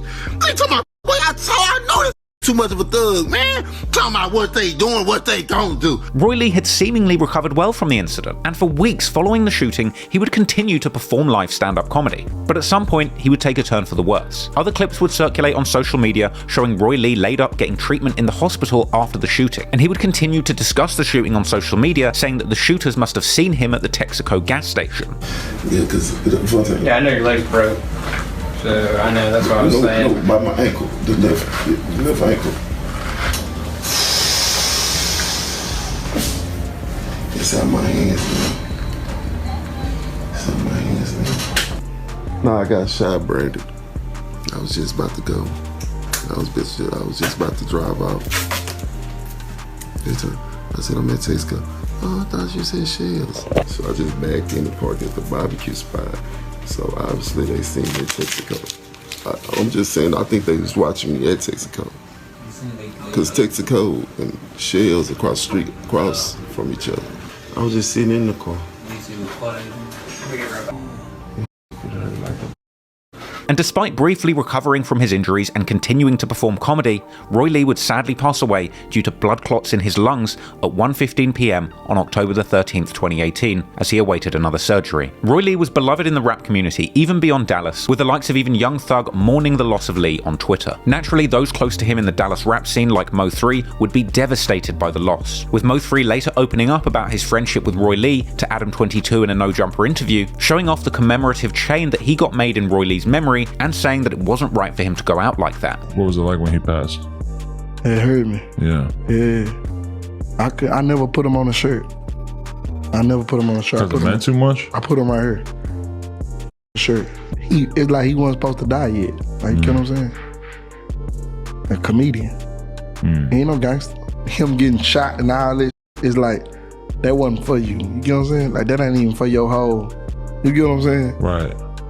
Shoot a comedian who tell jokes on Facebook, bro. Local police would appeal for information related to the killing of Lee, but it seemed like the streets would be handling this themselves, because only days after the murder of Roy Lee, the very man who he'd been trying to fight for over a year, Yella Beezy, would be targeted in a shooting that would nearly claim his life.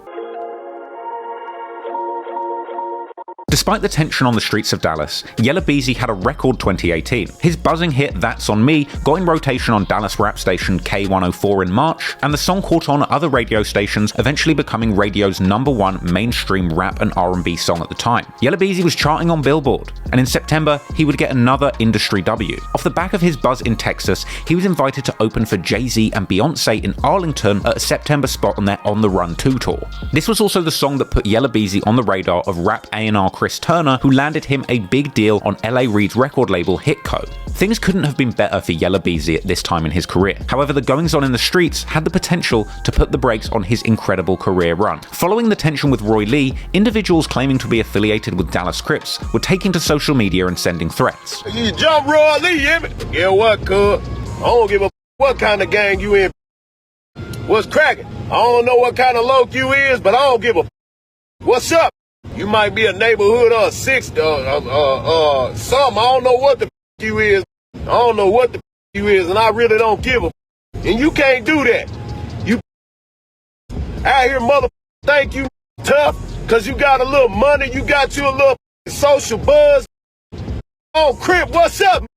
Now, it's been disputed whether or not the man in that video was actually any serious threat, but what we do know is that people all over the city were devastated by the loss of Roy Lee, from his own family to friends like Mo3 and his manager Rainwater. Clearly, somebody was out for revenge for what happened to Roy Lee, because only days after he was pronounced dead, in the early hours of the morning, on October the 14th, 2018, Yella Beezy is targeted in a drive-by shooting on the Sam Rayburn Tollway in Lewisville, Texas. The news reported over a dozen rounds were fired in the incident, with police finding a wounded Yella Beezy at 3:30 a.m. alongside State Highway 121 bypass, suffering 3 gunshot wounds. His G-Wagon was allegedly completely destroyed, and this near-fatal highway shooting was significant enough to make it to the TV news. Lewisville police say at 3:38 this morning they got a 911 call from a driver saying he'd been shot multiple times by someone in another vehicle in the northbound lanes of the Sam Rayburn Tollway at FM 544. Police say 26-year-old DeAndre Conway was shot 3 times and was still conscious and breathing when he was transported to a nearby hospital. After the shooting, Beezy was taken to the hospital, but fortunately survived, being pictured on Twitter in stable condition, surrounded by his family. And he would later even show off his gunshot wounds to IG Live viewers in a clip that's probably too gory to show you on YouTube.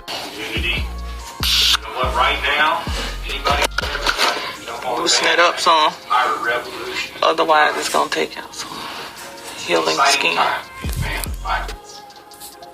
Because it's so dry. I encourage you and everyone else. This right here. This right here. This one though, that's where I had the chest tube at. Right here, where they would drain the blood out of my lungs. See, a lot with a lie, they were like, I got here right there too. Nah, that's where I had the chest tube at, and they would drain the blood from my lungs. You know what I'm saying? I got this right here, got shot right here too.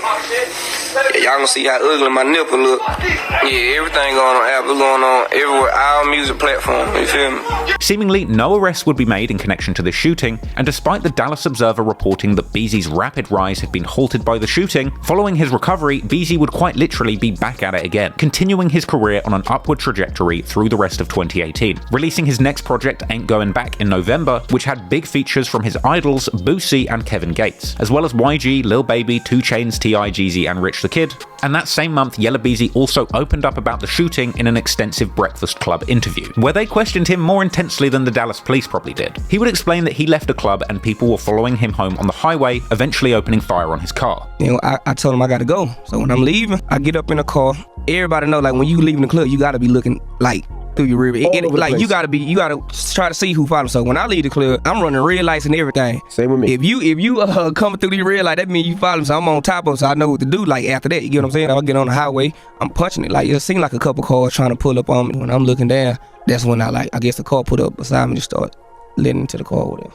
Beezy described the shooting himself, saying that he climbed in the passenger seat and steered the car whilst it was still moving with one hand whilst trying to find his gun, ultimately crashing the car and running off. I end up literally jumping into the passenger seat and start trying to steer because I'm trying to find the gun. I'm steady getting hit up, and so I swerved and I spun out and I crashed the car. So I find my phone, just open the door, get out the car, I started running. Beezy would also say that he believed the hate against him was all because he's overtaken the other rappers in his city, like Mo3, saying that they can't handle his success. It's just a jealousy thing. Like, a lot of people can't stomach, like, they was once a part, like, where they from, where you from, and now you at a higher level, you know what I'm saying, and they not at that level you at, you get what I'm saying? He would also say that he believes that the entire beef with rappers or anybody, which I guess includes comedian, was not started by him, but he will finish it. When it comes to these rappers and everything, like anybody, if y'all see yelling into something, just know they started it first. 100 times out of 100, they started. Well, no, I just don't start nothing, you know what I'm saying? But I'll be the one finish it, you get what I'm saying? Like, we take stuff to a whole nother different level, you get what I'm saying? So that's why I stay out of stuff. DJ Envy would then ask Beezy if the shooting was connected to the murder that took place days before, with Beezy denying it. Yeah, that was rumors it was retaliation for somebody that got killed. Yeah, man, like, I ain't never spoke on dude in interview. I ain't gonna speak on them, but like, he wasn't even no threat to do no stuff like that. You know what I'm saying? Like, and from here, he would open up and make it clear that they were referring to Roy Lee, with Yella Beezy bringing up Roy Lee's offer to fight, saying that he would have fought him if he saw him, but denying having anything to do with his death. The whole time you was screaming out fighting. That's what we wanted to do. So when I seen that's what we gonna do, we had already had a conversation where we did that. I did that. Like you not no threat. Like, rest in peace of him. Like, I don't wish no death on nobody. You know what I'm saying? Like, they ain't had nothing to do with me. Beezy would also break down the shooting and its aftermath with DJ Vlad, giving even more information, saying that nobody was arrested for the shooting, but also saying he wouldn't say if he did know. So you're sticking to the code with all this? I don't know nothing about nothing. Don't know nothing about nothing. Nothing about nothing. Right. However, Detective Vlad wasn't ready to give up on the case just yet, and sometime later he would also ask Mo3 about the incident, with Mo3 seemingly sticking to the street code too. When Yella Beezy got shot up, what were your thoughts about that? I gotta stay out the way. It's the world. You gotta stay out the way, man. Clearly, the tension between the rappers in Dallas was getting worse and worse as the months went by, and at a certain point, OGs from the rap game were even getting involved trying to give advice. Lil Boosie warned Yella Beezy after the incident, saying that he needs to keep a gun in his car and he shouldn't go back to his own city because the haters there will kill you. Yeah, Yella Beezy got hit up too. So even when you go back to your city, you gotta have 50 guns around you, man. When you go back to your city, you don't know that you beat up in elementary school won't come back. You don't know that you jumped in middle school, you know, who you took it from, who he loved to death, you don't know when they won't come back. You gotta have 50 guns around you at home, man. You got them on the video, not in your city, man. If they hypnotize or hate you, they gotta hear about you more than anybody. You know, hypnotize with him, you motherfucker won't murk you. You know, won't put you on a t-shirt. Police got something against you because, you know, you went to school with them. They was in the same class with you, doing better than you went to. Was you get the classroom? Yeah, man, the police gonna put you in your city. Yeah. Police gonna put you in your city because, you know, they went to school with you. And they was doing better than you in class. you the success, you know. Hey, I'm finna with this, I'm finna bring him down. Unfortunately, despite being someone both Mo3 and Yella Beezy looked up to, Boosie's words of wisdoms weren't enough to calm tempers in Dallas. And moving into 2019, we'd sadly see more clashes and escalations from these two talented artists.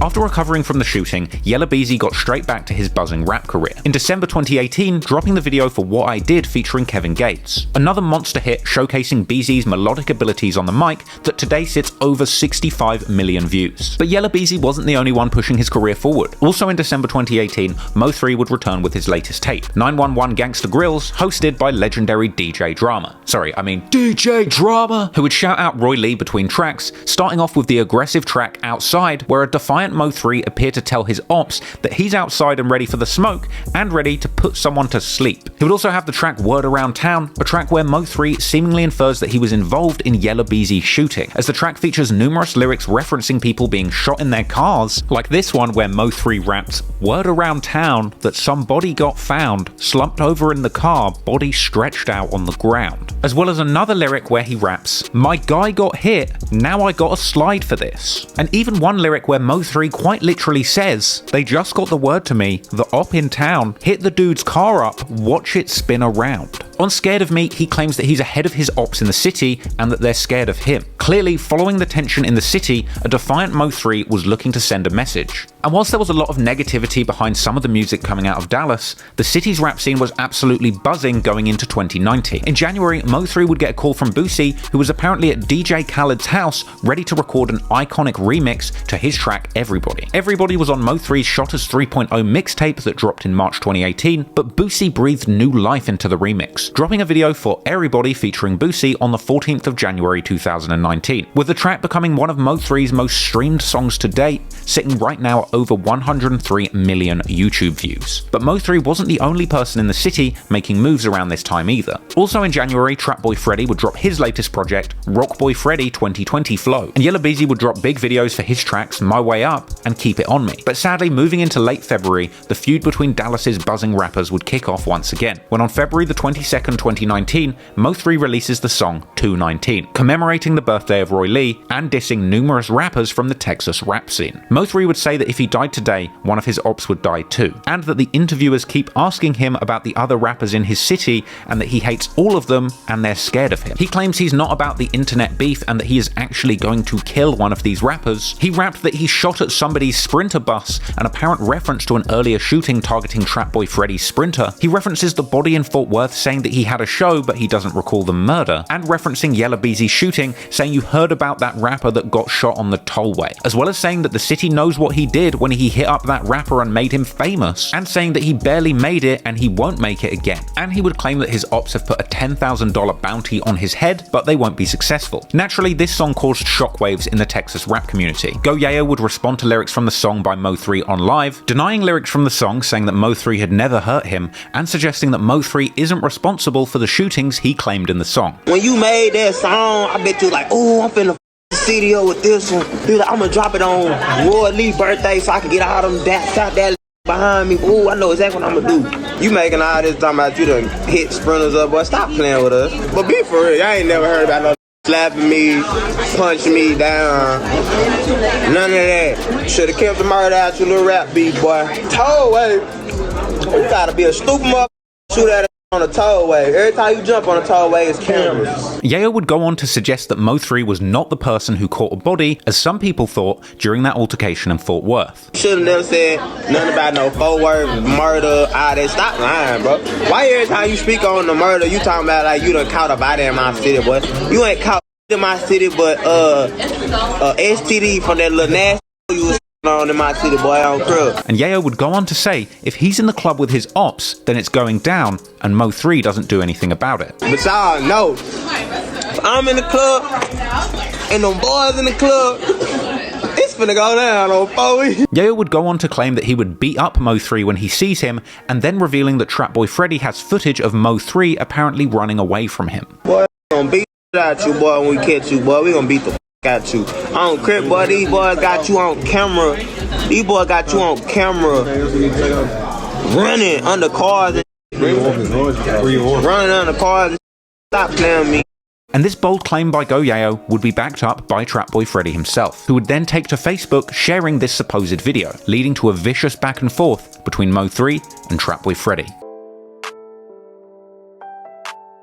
Soon after Mo3 released his diss song 219, dropping shade on numerous Texas rap rivals, Trapboy Freddy would take to social media attempting to get back at Mo3 and embarrass him, leaking a grainy piece of surveillance footage purporting to show Mo3 pointing at somebody and subsequently leaving the scene, with it being implied that he had been chased away by Trapboy Freddy. The clip had apparently been shared on Facebook by Freddy himself, who claimed this altercation is the reason that Mo3 has been hiding from him for a year, and suggesting that Mo3 had turned up thinking Freddy wasn't with his homies because no cars were outside, saying that Mo3 wanted to talk and ended up running away down the street. Apparently this confrontation had happened a little while after Mo3 and Freddy stopped talking, this being the result of Mo3 being upset that Freddy continued working with Go Yayo following the nightclub shootout, with that collab of course being the song Six Pick, which featured Yella Beezy, Trapboy Freddy and Go Yayo, with Mo3 and Trapboy Freddy going back and forth in respective Say Cheese interviews. Like what he really meant or however he meant it. Yeah. If it wasn't nothing towards me, you gotta say that, bro. That was my nigga. And I vouch for him on every level. So if it ain't the same, it ain't that. I ain't gotta stop talking to nobody. You can't get on social media and explain everything that goes on in the street. You get what I'm saying? You can't do that. The goddamn radio people, the goddamn bloggers, you can't tell them, say, we ain't doing this because of this and this and this. You can't do that. You just go your way and do your thing, worry about yourself. Like, and you know, they gonna paint their own picture at the end of the day, but like, nah, man, like. Mo3 would respond to this newly leaked footage in a heated IG live where he seemingly rebuffed claims that he was running away, telling Freddy to post the full video, which apparently tells a very different story, and saying that he pulled up on Freddy a year ago and Freddy did not want the smoke. Post the whole motherfucking video, gonna beat your motherfucking ass. Talking about running, scared of you. Did you tell him I'm in your hood? Did you tell him that? Did you tell him on the video that I pulled up in front of your motherfucking store? In that old, that's a year ago. You ain't want to scratch. I was telling him, blood, I just want to fight. I just want to beat you up real fast. How I was doing. Blood, you don't put that down, blood. Blood, put that down right there. Just come on, blood. I'm got this all I got in my hands, blood.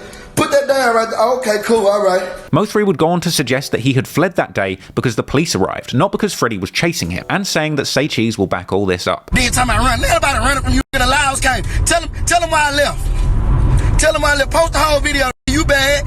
Listen what I said. Say Cheese trying to get in my business. Sean Cotton. Tune in, Sean Cotton. How the f*** I tune Say Cheese in? Say Cheese seen that video, so he know that I'm bad when I'm talking.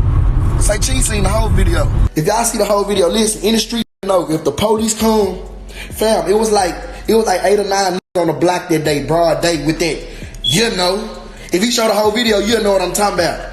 If the police ride by and see that, you better run, mother. They hit the whole Huey, everybody ran. Post the whole video. Mo3 would then go on to name all of the Oak Cliff OGs who were apparently there that day of this altercation, suggesting that nobody wanted to fight with him. Hey, matter of fact, I'm name dropping all the Oak Cliff that was out there that day. Sean said, your OG partners was out there. Tell them your OG partners was out there. KJ, Keith the Poke OG. Yeah. Tell them Red Dog was out there. Another big homie. He was out there. What Mo3 do? What Mo3 do when he pulled up? Say, I want to look at that. Let me scratch him and punch you down real fast. Come on. No, I don't do no fighting. I don't do no fighting over here, man. We too fly for that, man. Oh, we too fly for that. Mo3 would even go on to say that he arrived with one of his friends who knocked on the door, telling everybody that he was here to fight with Freddy, but Freddy didn't want the fight. My partner knocked on your door, and I told him, because I was talking to the OG right there, you know what I was telling them? Hey, that in there, I'm trying to scratch him down. They like, for real? I'm like, yeah, that's what I came over here for. I ain't strapped, I ain't got no burn, I know nothing. I ain't got none of that. I'm finna punch him down real quick, we gonna get this the other way. He come outside. What's up? What's up? Whoa, no, I don't do no fight. I say, come on, blood, this shit ain't gonna take that long. No, do no fight. Post the whole video though so they can see. Bro, you didn't want to fight, so I left. The police came, so I left, fam. And in the end, Mo3 would say that he's in Dallas now, and there's still time to meet up for a fight. I'm in Dallas right now. Blood, come on, blood, pop out right now. What time is it? Blood, pop out. We can pop out scratch real quick. Come on, blood. But Freddy would clap back at Mo3 with his own live, saying that he doesn't rap, and because he has money from the streets, he doesn't need to beef Mo3. They gotta do that rap. I don't gotta do that rap shit. I can sit back on these bands, boy, and play with you all day, boy. See, I don't gotta do that. I don't gotta book shows. I don't gotta do none of that. See, Freddie got money older than you, little boy, before you got bad. You know what I'm saying? Freddie then went further, saying that the footage he shared was only one incident, going on to suggest that they caught Mo3 trying to go into a nightclub, King of Diamonds, a few months after this incident. And that's just one incident. Oh, you made it thought I was bored. 2-3 months later after the video, you tried to go to the club KOD. Do you not remember trying to go to KOD? Do you remember trying to go to KOD, boy? Freddie would go on to question why Mo3 went live when they're in the same city and he could have just pulled up on him that day. Why is you going live and we in the same city? Let's get this gangster popping. Call me, let's pop up. What the you doing? I want to fight. Boy, you better go sign up for boxing. No. Clearly Mo3 was up for this challenge, as he would be seen on live once again that day, saying that he's ready to meet Freddie for a fight. Blood, kill our lit. Let's pop out. I'm in the city right now. Let's pop out. Where you at? Let's pop out. We all gonna pop out. Ain't nobody really got to pop out, Jimmy and you in the camera. Mo3 would go on to say how frustrating it was for Freddie to tell him to come and pull up on him when that's literally what he did in the video a year before. I am from North Dallas. I went to Oak Cliff on Sino with some Oak Cliff. I went and pulled up at that boy's store like a real dude. I ain't get on Facebook. I pulled up. Y'all didn't even know about this, and here come a year later, they want to post a little bit of the video. Get your on. Fam, I pulled up. Mo3 would also deny Freddie's earlier claims that he was mad at him for not being on the song Pick 6, saying that he never cared about that song, and saying that he simply pulled up once he heard Freddie had been talking on him. This the day he got on live and said, I didn't want to be on Pick 6. Now he know I ain't give a about that damn song. I don't know why the he did that. Instead of responding to it, y'all notice I never said nothing about it. I pulled up on him. That's what real do. Mo3 would go on to call for Freddie to meet him for a fight numerous times over the course of the live. Blood, it ain't nothing for us to get in vehicles, pull up, everybody out there, so it won't be no friction, it won't be no misunderstanding. You understand me? Hell, I don't give a damn if you bring your kids. I don't give a damn. Hey, call the referee. I don't give a what they do. I do you even better. I come with just 4 people. You can come with 100 people or 50 people like you always be. I just come with 4 people. Is that cool with you? Let you go ahead, pull up. I'll punch you in your mouth a couple times. And you know, that's cool. And seemingly after this, Mo3 would jump in the car and quite literally pull up once again, claiming to be outside the CME headquarters where Freddie hangs out. I ain't gonna keep talking about this. You know what I'm saying? Because I'm out here.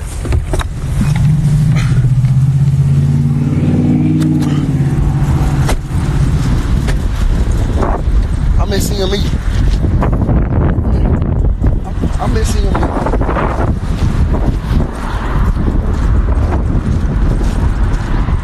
Mo3 would also post a story claiming that Freddie was just there, so he pulled up there, but suggesting that the IG live was cut short because his phone died on location. Apparently he didn't find anybody there when he pulled up, going on to question where the new CME HQ is located. And then he would take to live once more, asking where that new location is. Where the new shop at, blood? Tell me, blood, and I'm gonna pop out. Nah, for real. Tell me. I just went to where you was at. Just rolling around in the car, said you was over there. Where the new one at? Tell me. And following that up with a story saying that Freddie and Yella are scared of him. Now clearly things were escalating to dangerous levels at this point, and naturally the public nature of this feud would soon drag others into the drama. In Mo3's original live, he said that the beef between him and Freddie wasn't about Oak Cliff versus North Dallas because he has friends in Oak Cliff, even calling on the OGs to stick up for him. This not about no Oak Cliff, North Dallas. This not none of that. This about us and them. I got partners from the Cliff, fam. I got like we heard like we heard like so like I be already in there, bro. Like I'm already there. You capping? I need all the OG. I need all the OGs stand up. This is an OG affair right now. Now, after all of this went down, some Dallas OGs would go on Real Life for an interview denying that they were involved in Mo3's beef, with this apparently going on after a since-deleted Say Cheese post suggested that Mo3 was banned from his own hood. After reportedly being banned from his own city from making a controversial diss record, Dallas rapper Hot Boy Mo3 returns to his hood in North Dallas. I didn't know he dropped something against Yella Beezy. You know, because we don't got nothing against Yella Beezy or Trap Boy. This ain't no Oak Cliff, North Dallas thing. On some shit you got going with Yella Beezy, man, we not going for that, bro. We ain't got nothing to do with Yella Beezy, a Trap Boy Freddy, and Mo3 beef. That's what that happened. We don't even know nothing about that shit. Following that, Mo3 then appeared on a real-life interview of his own, denying claims made the previous day that he's not respected in the North, with Mo3 appearing surrounded by his own lineup of North Dallas goons and going on to call out blogs for posting fake news and instigating drama in the city. People say Mo3 can't come to North Dallas. You know how mad I be? Yeah. Who said I can't?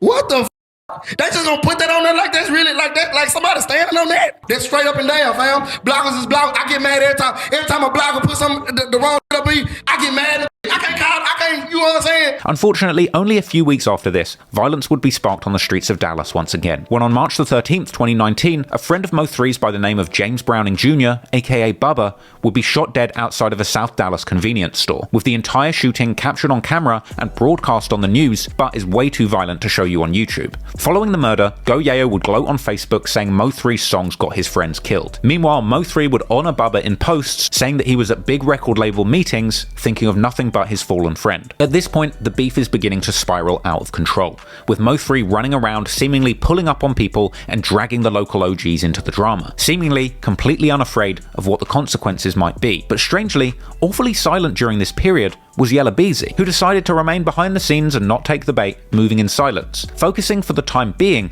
on his buzzing music career, and the following month dropping one of the biggest songs that he had released to date. And from there, it wouldn't take long for another clash to pop off with Mo3, this time with the police getting involved.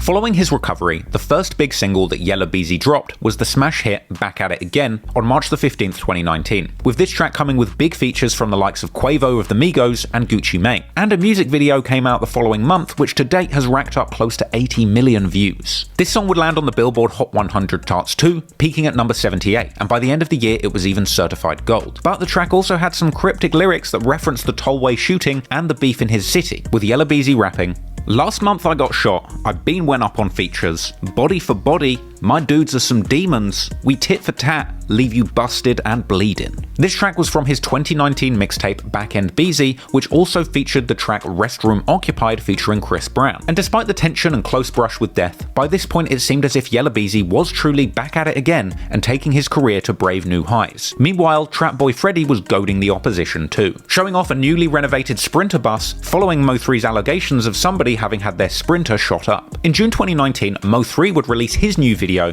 for the track Alter Ego, aka Mo3 vs Osama. And this song would see Mo3 introduce the world to his new alter ego, Osama 3 Laden. Yeah, that's really what he called himself. Along with revealing his provocative, iced out Osama pistol chain that he would become synonymous with. This song would see Mo3 rapping back and forth between his two alter egos, Mo3 and Osama 3 Laden, his evil side, an apparent body-catching demon. Clearly Mo3 didn't mind playing the villain in his city, to the point where he would nickname him after one of the most hated terrorists in American history. And with that mindset, it's really no surprise that things would pop off once again between these Dallas rappers, with the next clash happening in July 2019, when allegedly a promoter attempted to book Mo3 and Yella Beezy to play the same concert, the 2019 Unruly Citizens Festival at the Ford Center. Mo3 would arrive to perform, being told by police he would not be allowed to enter the venue where Yella Beezy was, ultimately leading to him being arrested, with Mo3 broadcasting his own arrest on IG Live. Hey, what's your first name, sir? Melvin Noble.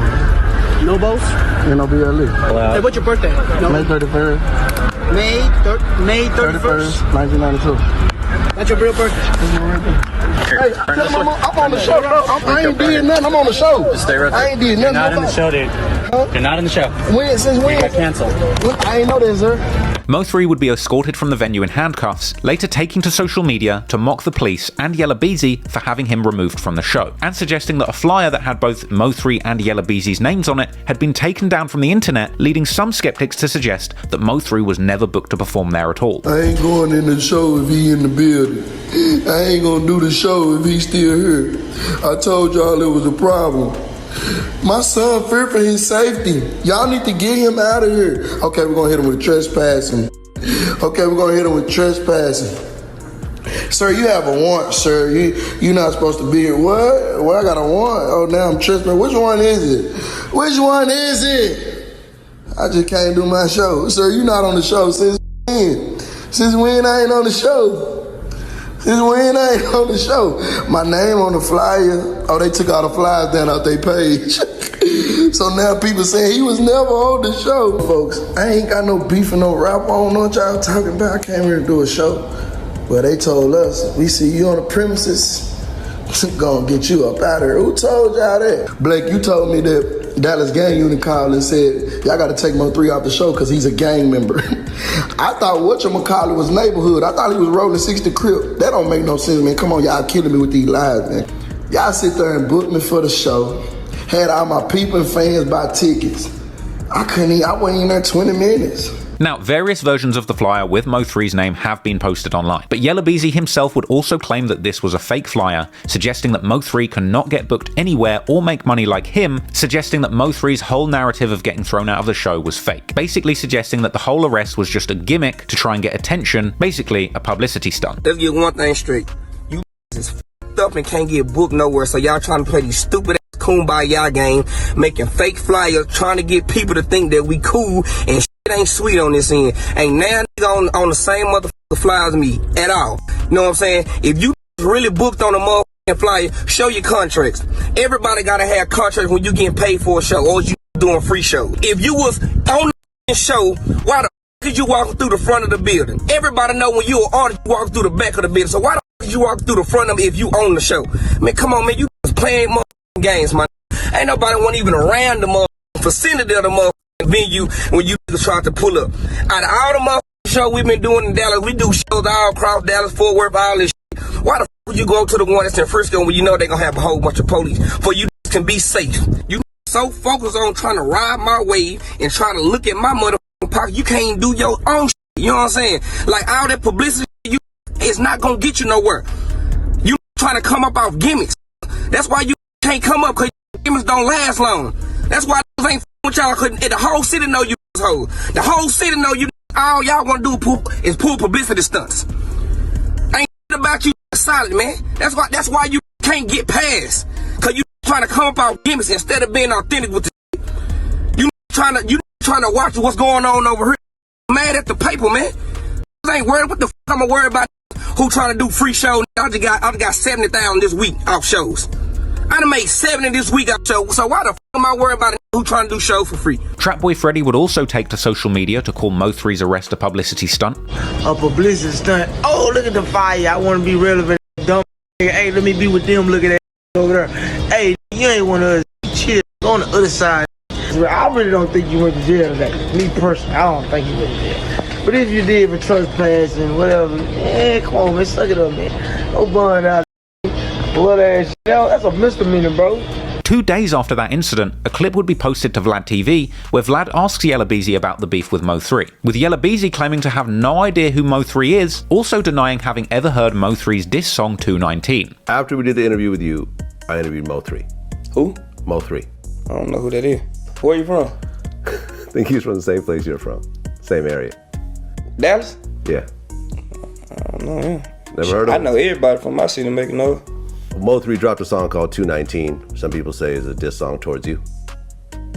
I ain't never heard it. Clearly Mo3 was still feeling sore about what had happened at the venue, and no doubt Yella Beezy denying his existence only angered him more. So the following day, on July the 30th, 2019, Mo3 releases a music video for the track Let Me Find Out, where he appeared to go at Yella Beezy directly, referencing being ejected from that concert where they were both supposed to play together, suggesting that the police recommended he leave due to Beezy not wanting him there, with Mo3 suggesting that he had lied to police, saying that he was friends with Beezy to try and get in the venue, and saying that he plans to shoot every diamond off his teeth, as well as once again referencing that shooting on the highway, and lyrics suggesting that Beezy had told his team that he wasn't going to the show if Mo3 was there, alleging that his manager had called and said that it wouldn't be safe. And he would even say on the outro of the track that the promoter had asked if it was okay to put Mo3 and Beezy on the same show, with Mo3 suggesting that he had no problem with it, and suggesting that the promoter had asked Beezy whether they could be in the same venue together, alleging Beezy had said that he doesn't want to be within 50 feet of Mo3. The day this track dropped, Go Yayo would take to Facebook to diss Mo3, And at some point, Mo3 would take to IG Live once again to rant about his recent beefs in the city for close to an hour. First off, rebuffing claims that his arrest at the Ford Center was a publicity stunt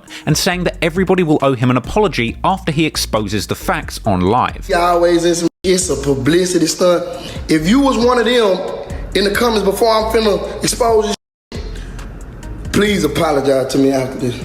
He would go on to show a flyer and an Instagram post confirming that he was indeed booked for the show. Who I was on the phone with? I was on the phone with Unruly Citizens. That's who, you know, the concert at the Ford Center. Unruly. Let me show you how, man. So, you know, Unruly. There they go. Unruly. Mo3 would explain that there were 4 promoters and that one of 4 promoters claimed that BZ called them and said that he doesn't want Mo3 to be there. You got a couple members of Unruly, it's like a group of them. At first, you had 3 of them saying, okay, cool, it's good for the show. And then you got this one saying, man, I don't like saying these rappers, man. Man, I don't know if that's a good idea, man. Once I'm calling, it's calling us saying they don't want to be on the show with them and whoop and all this, and you know, we done already paid them and stuff, and you know, we're just now adding you on. They just added me on. They did. I'm already doing shows. Mo3 claimed to have told the promoters that there was no beef between him and Yella Beezy, with them saying that Beezy told them that there was beef and that Mo3 had asked them to put Beezy on the phone, which they wouldn't do. Now, I don't got no beef with no rapper. I don't know nothing about that. I don't know nothing about no rap beef. I don't have that. Sir, what you talking about? Man, he said that y'all got a problem. He said that. Let me talk to him. Put him on the phone. Nah, we can't do that. Man, just put us on the phone, man. This business. I ain't got no rap beef. Mo3 went on to say that he thought he was booked for the show, even saying that Future, one of the headliners, shared the flyer with Mo3's name on it publicly, suggesting that they only deleted the flyers mentioning Mo3 after the event had taken place without Mo. So I told the promoter, I'm good. I'm gonna do, you know what I'm saying? Book me, I'm gonna do my shit. I don't know nothing about no rap beef. So he was like, man, 3, you for real? I'm like, bro, I'm for real, bro. All my kids. How y'all think I got on this show? Is y'all at y'all mind? Did y'all really think I just popped up out of somewhere? I was promoted on the radio, billboard ads, and hold on, Future even posted me. Future, you can't, if y'all don't believe me, Future page, when he promoted the shows, they waited till y'all was saying, they waited till the internet started saying, he wasn't even on the show. They was like, oh, bet, the internet think he wasn't even on the show. Let us hurry up and go delete all the promotion we did of him. So I'm looking like, they deleted it. Guess what? I recorded it. Future. This Future page. Watch this. See, they wasn't too quick on their feet. Look, this Future page. Future, Wednesday at 9:23. Who named that say at the bottom? Oh, apologize to me, y'all. Say sorry, Mo3. So Future lying about me being on this show, this Future page. This is real page. Say sorry, Mo3. Mo3 would go on to say that he felt like the venue and the promoters finessed him, even going as far as to play a recording of the promoter supposedly telling Mo3 he was all clear to perform. And then they called me back 2 days later and said, okay, we made up our mind, you can get on. You think I'm lying? Guess what? Y'all recorded it! Let's let the game begin. They called me at 11:50 in the morning. Listen, and this is what they told me. They said, okay, we all came to an agreement. You can get on the show again.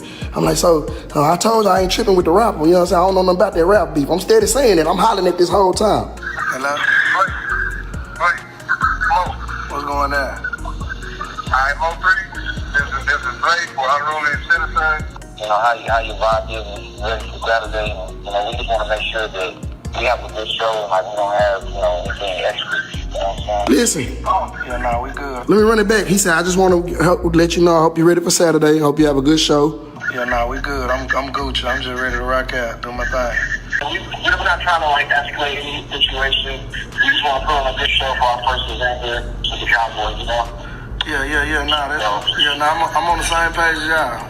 We just want to speak to the people directly so we can feel comfortable, because obviously we see what you can do in a good crowd, so that's going to help our show. But we just want to make sure everybody's safe because it's a very suburban show. Listen, did you hear what he said? He said, obviously, You're very good at what you do. We would love to have you on the show. You can bring in a crowd.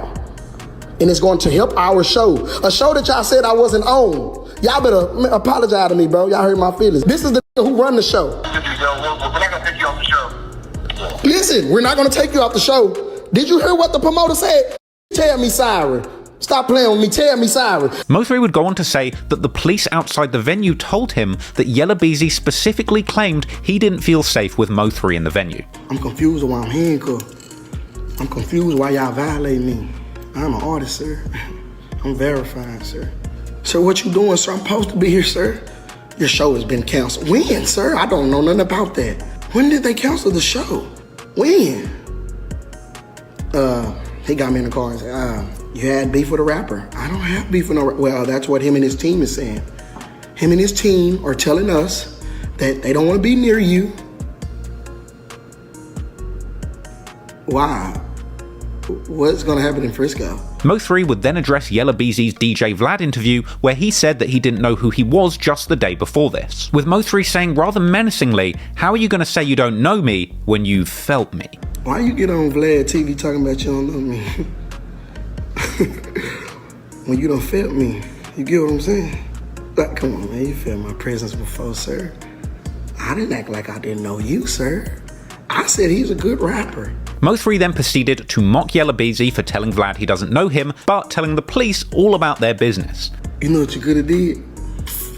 You could have told them like me, it wasn't no smoke, and then they would have let us get in there. We would have been in the same thing. You ain't gonna do that, did you? Nah, you ain't gonna do that. I know. It's okay. I ain't mad at you. I am mad at you. Nah, I ain't mad at you. I'm just playing with you. You made me look like a liar. You made me look like a liar to the cops, man.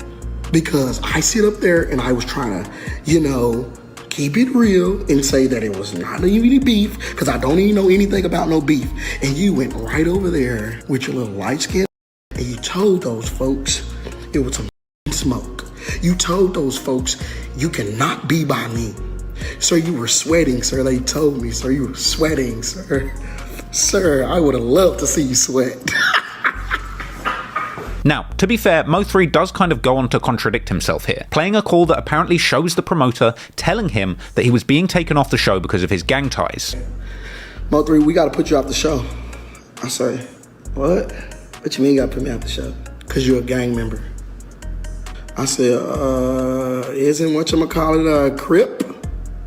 I said, do y'all have something against Bloods? I didn't know it was illegal to be a gang member. As long as you're not doing gang member crimes, it's okay.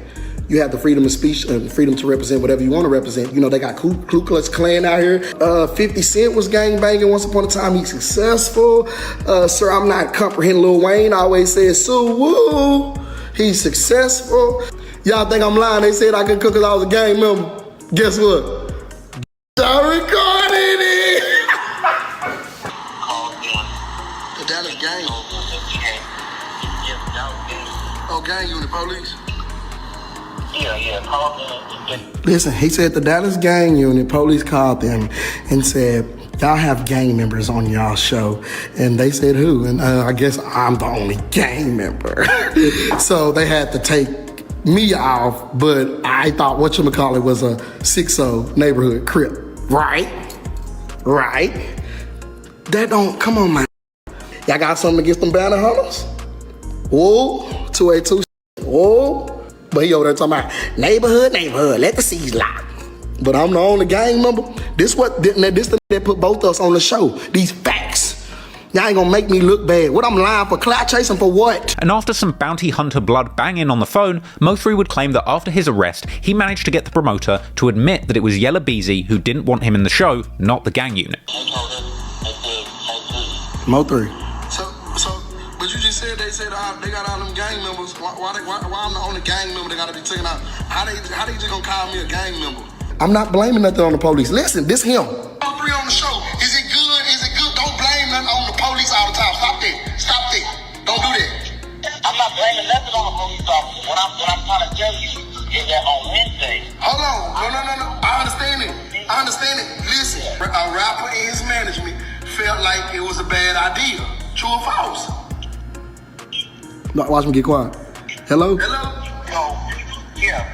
Listen, he didn't want to listen. All this was a bad, don't stop blaming the police.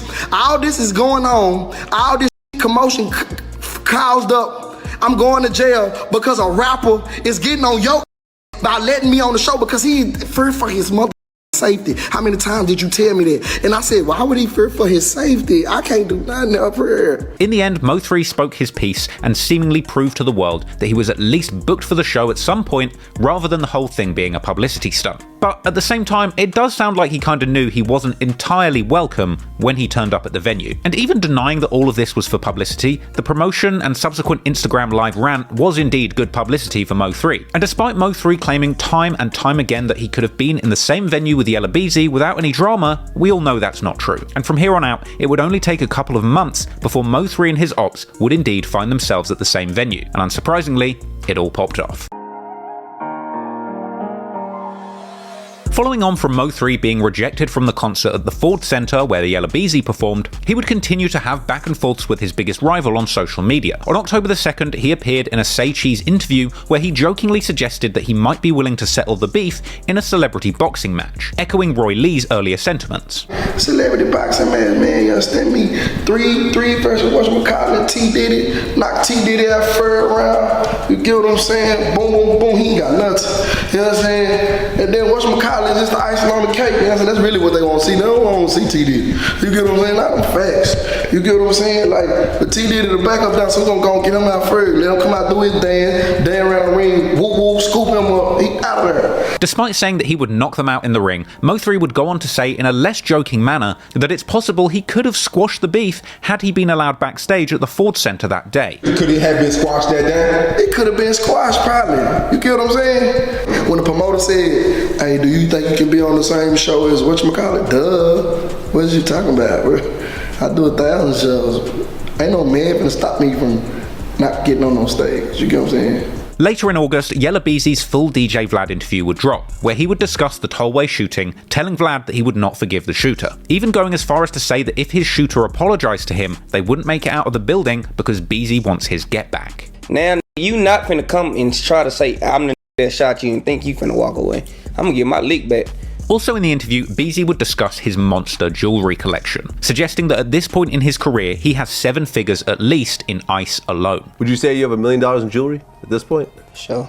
Clearly, Beezy was doing very well for himself off of shows. In fact, do you remember when Mo3 didn't get let into the concert and Yella Beezy went on that rant where he said that Mo3 gets no bookings and makes no money and bragged about all the money he was making from shows? Don't be worried about another. I done make 70 plus this week out shows, man. How the can I worry about another? I do this every week. I'm good for 3 shows a week, including after parties. So you add that up. How the am I gonna even have the knowledge or even try to have the time to motherfucker pay attention to another? How? I'm getting to some money. I ain't worried about you. Well, clearly these words got in Mo3's head, because after Yella Beezy's DJ Vlad interview, Mo3 would be seen on social media spending $90,000 in jewelry, seemingly proving to the world that he's not short of money. Yeah, man. Come on, man. Come here. Come here, man. Hey, man. Get that. That drip. That drip, man. Get that drip. Oh, yeah. That way. That way. Get my boy. Get my boy. Let him know what we doing. I know it. That's a wrap. 60 for the watch, 30 for the chain. Later that month, Mo3 would appear on No Jumper, where Adam22 asked Mo3 what it would take for the beef to settle down, with Mo3 echoing Roy Lee, saying that he wants to fight his ops in the ring for money and settle things that way. Would be able to sit down and sort it out. You suggested a boxing match in your Say Cheese interview. Yeah, look. I just want to punch him down if it's some beef. Cause I still don't know nothing about this beef. I'm not no boxer, but I'll punch him down. You get what I'm saying? It's like just to shut everybody up. Punch them down, we punch it out for some money, and we get the money to charity. You know what I'm saying? Give them to the kids. You know, the kids gonna love to see they hometown rappers scratch. Smoke it out. They gonna smoke it out in the gloves. Right. You get what I'm saying? And once they do that, after I beat their ass, turn around and get them kids their money. You get what I'm saying?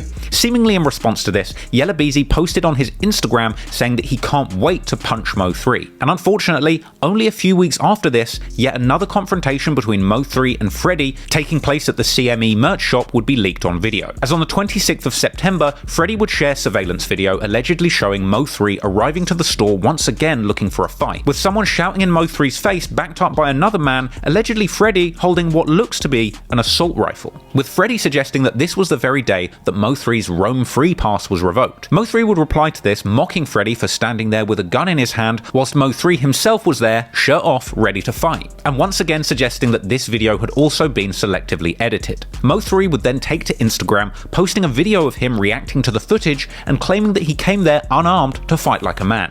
This so friendly, fine. Look at this video. I'm shirt off in your hood at your store. Tell you put that down, I'm gonna beat you up, knock you out. And y'all your partners was around there. All your partners with you, I'm at your store in your hood on Sanger at your store next to the motherfucking lunchroom. Shirt off. Look in the video, I'm in his face, shirt off. Put that strap down, I'm gonna knock your out. He did it. He ain't never put that. Come on now, ain't no damn fool. I don't want to punch him too hard and he shoot the. Don't forget the fact, y'all. I came to his hood at his store. My shirt, you see my shirt off and my shorts on, no strap in my hand. I could have bought a strap. Why I won't do all that, man? It's broad daylight. Why I won't do all that? I came to punch on you, you know, just a little bit, and that was gonna be it. This got tough with this big gun in hand. You ain't even shoot the. You're never supposed to draw down on a person, sir, if you're not gonna, you know.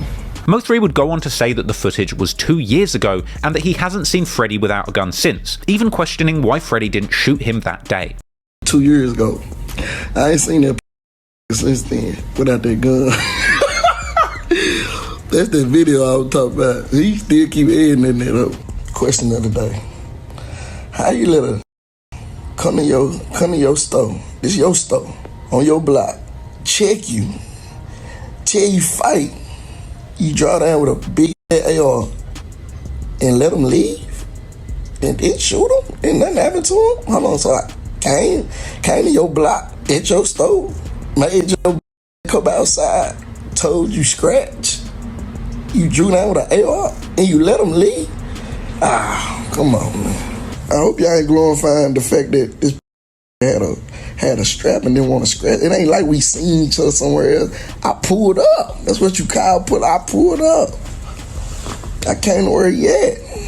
And you let him leave. You let me leave. You drew out this big ass gun for nothing. Let me leave because you didn't want to punch it out and get your knocked out.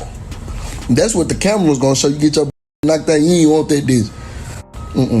You got a reputation of hoe. Clearly Mo3 was looking for Freddy to engage in a fist fight rather than a gunfight, and the following month he would finally get what he was looking for, because at the 2019 Dallas State Fair in October, there was an altercation where Trap Boy Freddy allegedly caught Mo3's manager Brandon Rainwater lacking at the fair and started a mass brawl. Grainy footage would later surface of the incident, which is too violent to show you on YouTube, but it would purport to show somebody being sucker punched before a mass brawl broke out in the middle of the fair, with it being suggested that the person who was initially rushed and punched being Brandon Rainwater himself. Following the supposed fight, Trap Boy Freddy would post from the fair telling Mo3 that his partner was getting beaten up. You better get to the fight, your partner's already getting the wheel. And sometime later, Freddy would post saying just how happy he was to finally punch someone with his big rings. Oh, I finally got to hit a with the motherfucking rings.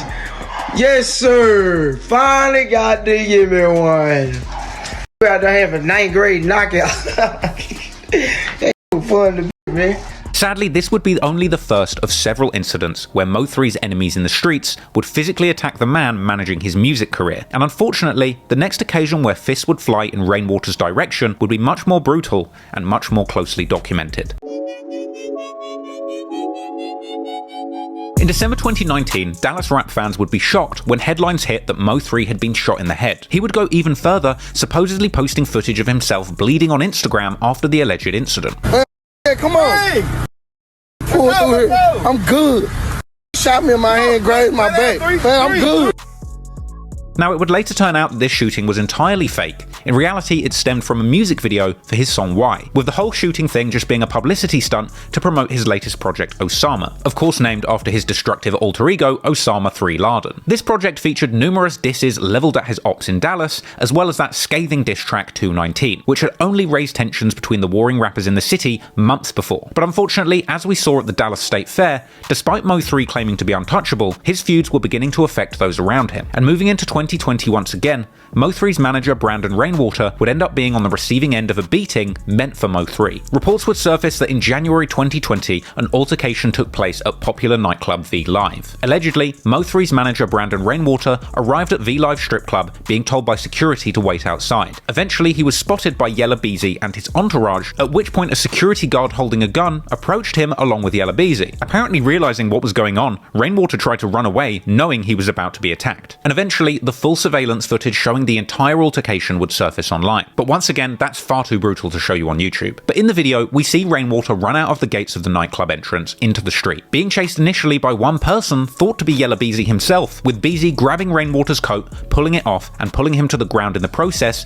then beginning to punch and kick him on the floor. At this point, several members of the entourage rush into the street and join in on the brutal beating, with Rainwater trying to escape, ultimately being dragged into the middle of a busy intersection close to moving traffic. At one point, Rainwater is thrown in front of incoming SUVs, and it's honestly a miracle he wasn't run over and killed. Eventually, the group of around 5 people taking part in the beating would turn around and run back to the club, leaving a seriously injured Rainwater laying in a busy street, unable to get back to his feet as traffic speeds past him. Shortly after this, another clip would surface showing Beezy and his entourage running back to the club, with Beezy himself yelling on camera that he had beaten up Rainwater all by himself. For real. They running, ran for one.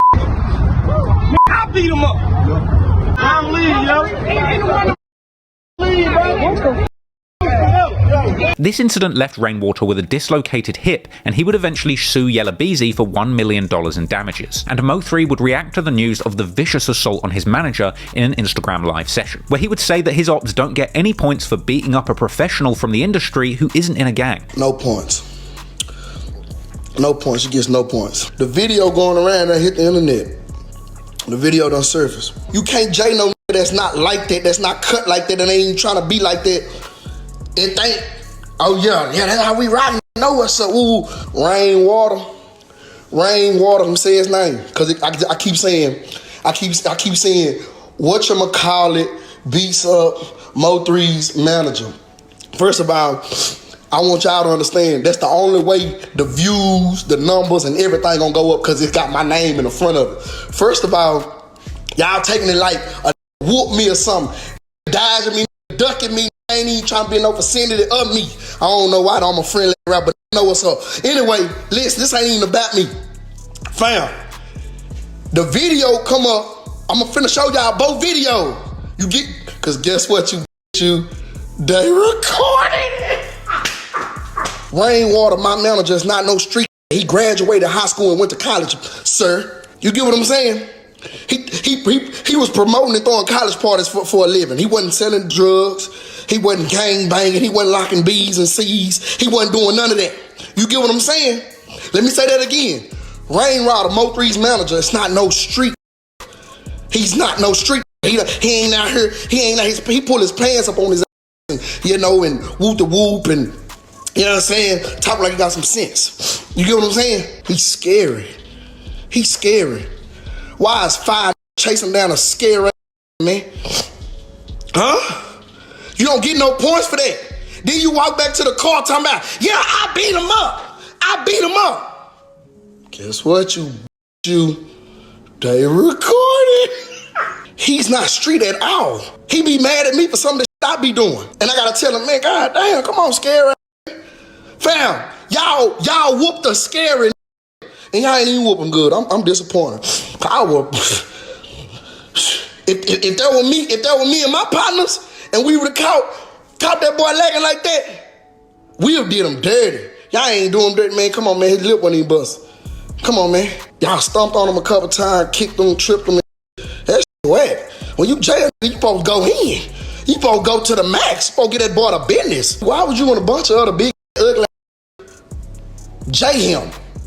fam, if you like that, you could have just whooped him yourself. Then I asked him. Then they talking about where he ran. 3, you see him running? I know he ran. I asked that hoe, I called him, I said, Rain, why you run? He said, 3. They came out of nowhere. I said, how it happened? He said, I was finna walk in the club, and I had got in the car, and they came out of nowhere.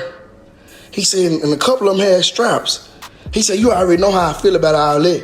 I said, oh yeah, bitch, you was up out of there, wasn't you? You were gone. I see your face right now. I see your face right now. But I was trying to figure out, why did they do you like that? Did they thought you was me? Nah, they ain't thought that. Yeah, nah, you too tall. You too slim. Your haircut different. Oh, that's Mo 3 manager. Yeah, okay, they get this. Then he telling me why he running. You screaming, get the car. Nah, come here, get car. Sir, he's a high school graduate, went to college, / club promoter, now turned into a manager. Sir, he doesn't have a track record, sir. He does now. The way you and the rest of you ran him down. I told him you should have ran track. After this, Yella Beezy and Trap Boy Freddy would take to IG Live themselves, going back and forth about the fight in a short freestyle. Hey, what's up, Freddy? Hey, what's up, Freddy? Yeah. Hold up. Freddy. Oh, Freddy. Ooh, seen him running down the street, boy. Like, I done seen him running from the pipe. Hey. Yeah, little Freddy. Man, I seen the tape. What happened? What tape? Little bro. We so loud going hard. What tape? No! Man, little bro, you seen that old fool? Hey, here, hold on. Shut your Kermit the Frog, sipping my tea. Oh, I'm just saying my yak. And then a few days later, Mo 3 would go live on Facebook once again, saying that he's blackballed by the industry and expressing frustration that if he did what Yella Beezy did, he would be in prison immediately. Keep it real. If that was me chasing a manager down, fam, who ain't even like that, chasing a manager down with my partners and we do them dirty, I'm gonna be bonding out. I'm gonna be going live as soon as I get out of jail saying, y'all, let me tell y'all what happened. Woo, woo, woo. Them facts. Every time I pop up somewhere, I'm going to jail. Y'all stop ignoring the fact that every time I pop up somewhere, I'm going to jail. He would go on to say that Beezy got exposed by the surveillance footage after claiming he beat Rainwater up all by himself, when in reality, it was a group jumping. Why did you say you beat him up by yourself? Why did you make that video? I beat him up. Me. I beat him up. Me, by myself. That's first evidence. Then boom. We later on get second evidence that y'all jamming. Who beat him up? I beat him up. Mo 3 would even react to the footage and say that Yella Beezy's girlfriend was hyping the situation up. You got your baby moms out there, Pete. What she say? Hold on, I gotta run that back. That's what you do, baby. That's right, baby. That's what you do, baby. Hold on, you can tell she ain't never seen jump. She was infatuated. That's right, baby. That's what you do. Girl, you don't get your big ass on and go sell a wig. Girl, you better take your ass on and go sell a lace front. He ain't did nothing. Mo 3 would go on to say that Yella Beezy's homies would be mad that he was claiming credit for the beating and suggesting that local Crips were disappointed when all of the footage came out. This how the call conversation went when they left. This how the conversation went. So she said, that's right, baby. That's what you do. Go sell a wig. Get your ass on. They got right in the car. I can hear them now. Yeah, cuz you see I did that thing, cuz, yeah, how doing all that Facebook bumping, cuz, caught that, yeah, cuz. Then here go the other in the back. The other in the back probably looking like, bro, you ain't really do nothing, bro. Damn. You ain't gonna say my part, what I did? Y'all gonna let him take all the credit? Then video come out, they talking about, damn. I seen a lot of statuses like that. Damn, cuz, let me down. All the Crip niggas talking about, damn, cuz, let me down. Mo3 would then go on to suggest that this must be the first time Yella Beezy has jumped anyone because of how excited he was after the incident. He was happy in the... It's your first time jumping somebody? What's my God? It's your first time jumping somebody? That's your first time jumping somebody. You too happy.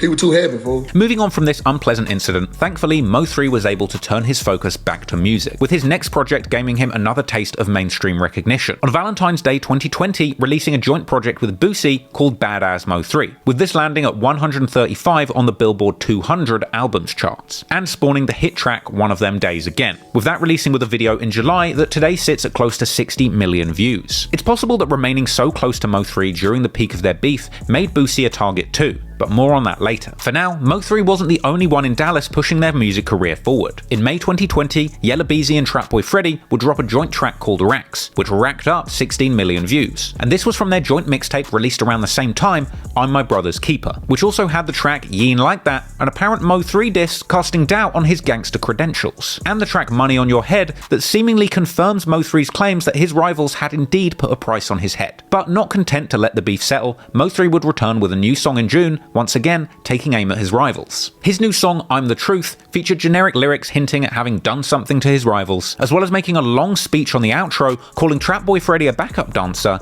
and claiming to have pulled up on him on his birthday, as well as suggesting that he pressed Yella Beezy on numerous occasions and saying he got his chain snatched at King of Diamonds. Clearly Mo3 wasn't going to let this beef settle anytime soon, and the following month he'd be seen on social media, seemingly mocking the ops once again, this time for apparently attending a funeral, and saying that when he used to be friends with Trapboy Freddy, Freddy would tell Mo3 to leave Beezy alone. What the f*** is wrong with y'all stupid? He ain't like that. He ain't like... Ain't like what? You still keep going to funerals. Ain't like what? Shut the f*** up. Man, listen, bro. Everybody know y'all can still on. I'm laughing this every time. And you gotta come harder than that old weekend. You talking about he ain't like that? Bro, the backup dancer already used to tell me when I used to come to the hood, I used to come to y'all hood. Man, leave whatchamacallit alone, bro. Leave my alone, bro. You know he ain't like that, bro. You know, and y'all gonna make a song talk, he ain't like that. I'm the truth. Yeah. Hey, you talking about big old something walking down the train. And then let me tell you this. You drop the whole mixtape of my song, cut all that. They go do, take the numbers. Hey, you talking about press. You listen. You pop out so we can play Call of Duty. Quit talking about paying. Pop out so we can play Call of Duty and get you one. With Trapboy Freddy responding to Mo3 in a tirade of posts on Instagram, suggesting that people dying in the streets is nothing new, and saying that Mo3 is hiding and not enjoying himself in Dallas, and that he will be killed when he is seen in public. Freddy would suggest that Mo3 only turned up beefing him at the store for internet beef, even going as far as to say that Mo3 is going to die wearing all his diamonds. Clearly this beef was far from over, and soon another escalation would take place, with Mo3 seeming to be put in the same situation that he'd been put in Fort Worth many years before, finding himself at a nightclub once again, being forced to use firearms to defend himself. On September the 19th, 2020, V-Live in Houston, Texas was hosting a twerk wars party when violence erupted in the early hours of the morning. The news would report that a rapper was targeted in a shooting, with some later suggesting that this was actually an attempt on Mo3's life gone wrong. ABC News reported that the rapper and his posse had shot back in a gunfight at the club, with the news stating that suspects opened fire at the rapper upon his arrival, with the rapper's entourage shooting back into a crowd. According to Houston police, a rapper had pulled up in front of the V-Live Bar Lounge. As he pulled up, as Detective Graff said, someone started shooting at the rapper from across the street. The rapper and his group started shooting back, according to investigators. A crowd of people in front of the bar, as well as 2 employees, were shot in the volley of bullets. It started roughly around 3:30 a.m. From what we can gather, there was a rapper here tonight, and as he arrived here, he began taking gunfire from an unknown suspects. Fire was exchanged between the suspects and him, and then both him and the suspects fled. There were 2 people that were struck by gunfire. Both are being treated at hospitals. Apparently, 2 unarmed employees of the club were hit but luckily survived, with it even being said that one of them was shot in the head and another in the neck. But it seems clear to me that nobody died in this incident. But there did appear to be more to this story than was reported on the news, because the following month, Mo3 would come out saying that Trap Boy Freddy had recently lied when he posted that he was in a car accident, with Mo3 saying that Freddy really got shot in the shootout at V Live. Hold the fuck. I cannot believe my mother eyes. Is my op laid up in a hospital talking about he got in a car wreck? Boy, talking about you broke your leg. Tell him you really got hit up. Yeah. Been capping. Then you got hit up. Everybody know you got hit up when you went to the hospital. You telling people don't record it, don't put it out there, woo, cause you want motherfuckers thinking the city you untouchable. Now it's pressure. Somebody broke his leg in a car wreck. You goofing the hoe. I bet your partner sitting up there looking like, bro, so he just gonna act like he ain't get shot? A couple weeks ago, he gonna act like he ain't hit him up and V Live? Stop playing.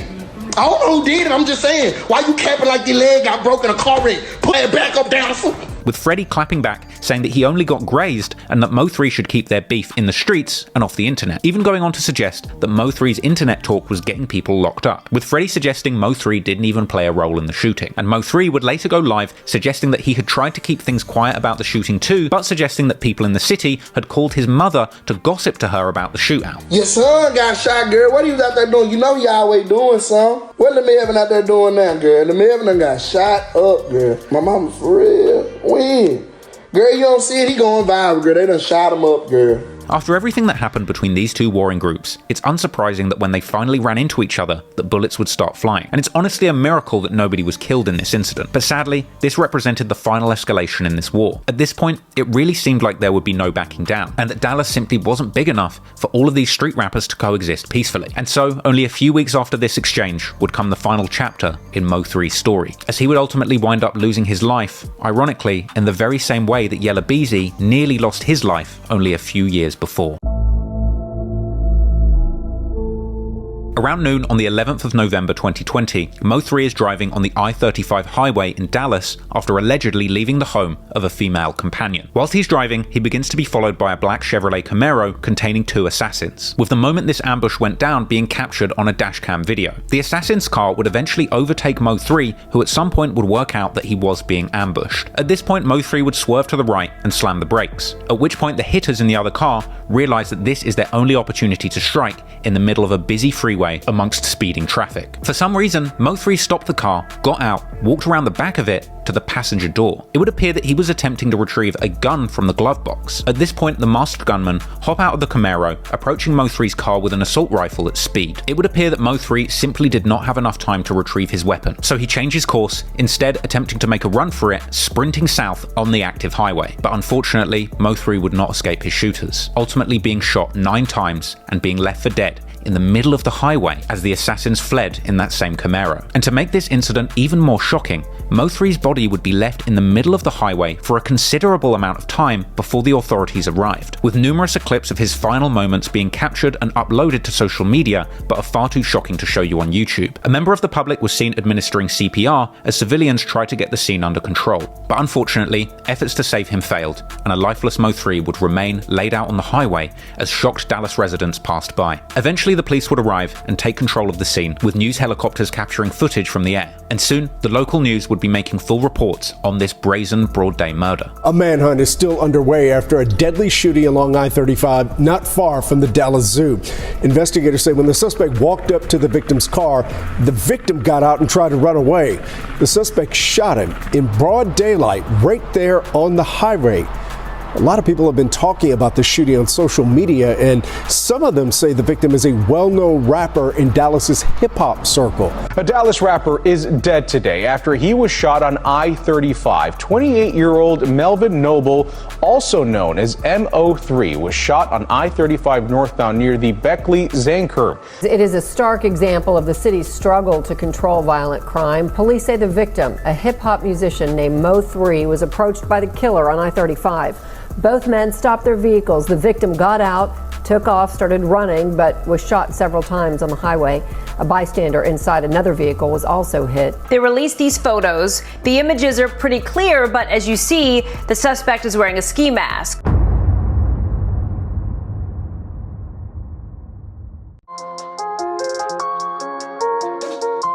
After the brutal murder of Mo 3 on a busy freeway, his various enemies didn't take long to begin posting about it. Seemingly only minutes after the murder, Trapboy Freddy would post a jaw-dropping story, where he appeared to be stuck in the same traffic jam caused by the murder itself. Man, whoever got the freeway blocked off need to get y'all together, dog. God, can't get on the freeway. Man, Lord got the freeway blocked off all the way on Polk, dog. The f they got going?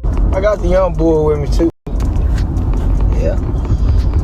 And some would go on to point out that Freddy's location in these posts were mere minutes from where Mo 3's body had been laying in the road, raising suspicions that he might have had something to do with it. Freddy would apparently post tributes to several of his own dead friends immediately after Mo 3's death, before going on to claim that it would be time for him to pop a bottle and celebrate what had just happened. Gonna pop some bottles. It's bottle popping time. House party time. Butt naked time. But Freddy wasn't the only person active on social media following Mo 3's untimely demise. Yella Beezy would go live on Instagram with the comments flooded with people suggesting that Beezy was responsible for Mo 3's killing. But naturally, Beezy would play dumb to the whole thing. What are y'all talking about, man? Goddamn me. I smoke right out the jar. They no more say less. And finally, we get to Go Yayo, who would also mock Mo 3, responding to a post on Facebook saying they wish it was Go Yayo getting shot instead, with Go Yayo clapping back saying that he's going to live forever, #MurderGang. Beyond some coincidental posts and the obvious joy they were getting from seeing their biggest rival killed, at this point there was really nothing more to suggest that Go Yayo, Trapboy Freddy, or Yella Beezy were directly involved in this incident. But Mo 3 was a beloved figure in North Dallas. Therefore, it's no surprise that reports of retaliatory incidents followed his killing, with it being suggested by some outlets that as many as 8 people had died in the wake of Mo 3's assassination. It is a map that marks the madness of murder and mayhem. Over a 48-hour period, 6 identified Dallas locations, 8 people dead. But this afternoon, DPD Chief Renee Hall called it an alarming increase in the city's homicide rate and described why. In truth, I'll tell you, like many other cities, we are in the midst of a perfect storm of events, fueled by anger, irresponsibility, the trials of a pandemic, and most of all, people using guns and violence to solve their problems. Chief Hall confirming today the brazen murder of rapper Mo 3 on the Dallas freeway last week has set off a series of violent shootings now being investigated by the Dallas Police Department and the FBI. Since his death, we've had some other shootings and other violence that has been or appears to be loosely related to his death. The incidents, according to sources, include the drive-by shooting at this East Oak Cliff house on Sunday. 43-year-old Terrence Reed was killed. Clearly, the killing of Mo 3 had intensified the violence behind the music in Dallas. And soon, another famous rapper affiliated with Mo 3 would end up catching a stray in this beef too, as regular collaborator and mentor of Mo 3's Boosie would visit Dallas to attend a vigil for his fallen friend. I appreciate all the time we had together.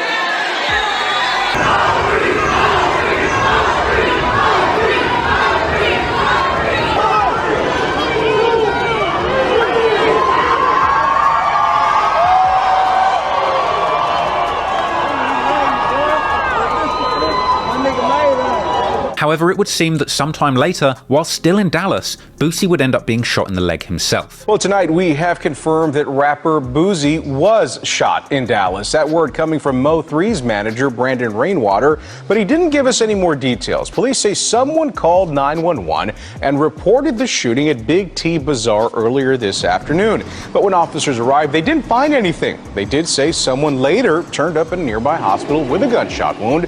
However, they don't know if it's related. TMZ is reporting that the Louisiana rapper was in fact shot in the leg and is being treated at a hospital.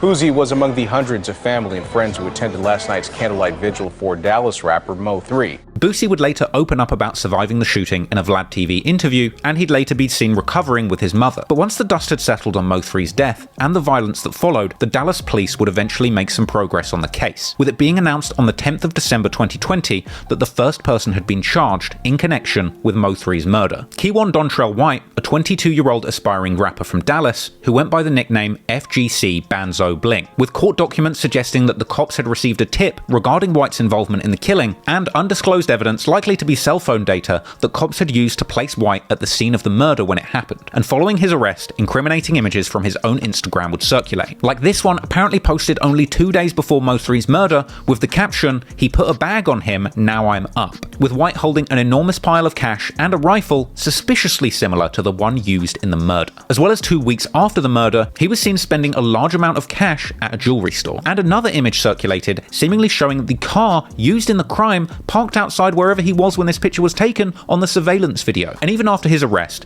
he would post previews of new songs with lyrics where he claimed he will hop out of the whip and let it spray. But to make matters worse, the accused killer had apparent ties with Yella Beezy, as following the arrest, pictures would circulate showing them together. But clearly unfazed by the recent going-ons, at the top of 2021, Yella Beezy would post on Instagram saying that he was celebrating the end of 2020 by putting his haters in the dirt. Hey man, new year, new blessings. You understand me? We made it through a hell of a year. You understand? Anybody that ain't for you, anybody that's going against you, anybody that's goddamn negative, you understand me, ain't bringing no positive vibe. You know, in the words of Gucci, put that in the dirt. Damn! For sure, you did. And we go take a toast to that. Also in January, Mo3's accused shooter would do an interview from jail saying that he's doing good and that this is just what comes with being a gangster. Man, I'm feeling good, man. I mean, this living life, man. You know what I'm saying? This come with a gangster, man. This what it come with. You feeling good, fam? Shit, man. I can't do nothing but it is what it is. You know what I'm saying? I'm locked up. I can't do nothing more than just live life, man. You know what I'm saying? This ain't the first time I did time. Man, I'm innocent, man. I ain't did nothing, man. I'm just a rapper. That's it. A rapper. I'm innocent. He would go on to discuss having become famous since catching the case, saying that his brother Ducky P told him about all the views that he was getting since being revealed as a suspect in the Mo3 murder. But your Instagram account had 1,000 or less followers. It's now at 18.6. When Ducky told me, like, I had called Ducky one day. When I came to the field, I called Ducky the first day I came. I was like, what's up? He was crying. He was like, damn, you finally made it. You famous now. You finally got what you wanted, but the wrong way. Like, man, you famous now. What? So my story getting 100,000 views. Post getting 100,000 views. So shit, I was like, damn, it's crazy. I done been famous, but for the wrong thing, and it's not even true. And he would go on to deny any connection to Yella Beezy, despite the pictures of them together. Like, people are saying, like, you know Yella Beezy, you've been in a few pictures with him. Like, what's y'all's relationship? Yeah, I don't know nothing about that. You know what I'm saying? I don't know nothing about that like that. But on the outside, unsurprisingly, all of this going on had the authorities looking at Mo3's enemies closely. And in February 2021, Yella Beezy is arrested after being caught by undercover officers with 5 guns in a bulletproof SUV after leaving an Oak Cliff strip mall. Now that certainly wasn't sufficient to link Beezy to Mo3's killing, but regardless of the added police attention, that didn't stop Trapboy Freddy from dissing his fallen rival. As in March 2021, he would continue dropping diss songs aimed at Mo3 despite him being dead. Freddy's track Laugh Now would quite literally be a song asking Mo3 to laugh at him now, along with a music video showing Freddy rapping out the side of an SUV whilst driving on the same roads Mo3 was killed on, with Freddy even including a shot of that same road sign that he shared when he was mocking Mo3's death on the day of the murder on the same road. And he would rap lyrics literally saying that Mo3 laughed at him and now Freddy is laughing back. The whole song is a scathing diss aimed at Mo3 and mocking the way he died, rapping things like, I heard they jumped out the whip and he got ran down, saying look how the beef panned out, and that the shooters caught him with his pants down, and he would go as far as to saying that he's putting bags on people and trying to pull up and get them. He would rap that they're catching body after body, telling his ops to dig their friends up. and even saying that his enemies should have thought about the consequences before dissing them, even ending the track by saying that the diss songs are what got people killed. This was a wild song that realistically painted a clear picture of Freddie's involvement in the situation. But while Freddie was going viral for his distasteful song about the hit on Mo3, the man himself, Mo3, was making hits from beyond the grave, with his posthumous single Outside, aka Better Days, releasing in March, coming along with a hook from OG Bobby Billions crooning about the ops being scared to come outside and nobody being safe, along with eerie lyrics from Mo3 himself where he rapped about stepping on his ops and showing no mercy, even ending the song with an ominous lyric about running down on ops. This track would peak at 92 on the Billboard Hot 100, the only song of Mo3's to ever land on this chart. The song would remain there for 7 weeks, and it would appear on his posthumous album Shot Us Forever, released in April 2021, with that project landing at 36 on the Billboard 200 albums chart, the highest ranking attained for a project in Mo3's career. But while Mo3 was making hits from the grave, that same month, another person would be linked to the hit itself, as on the 23rd of April 2021,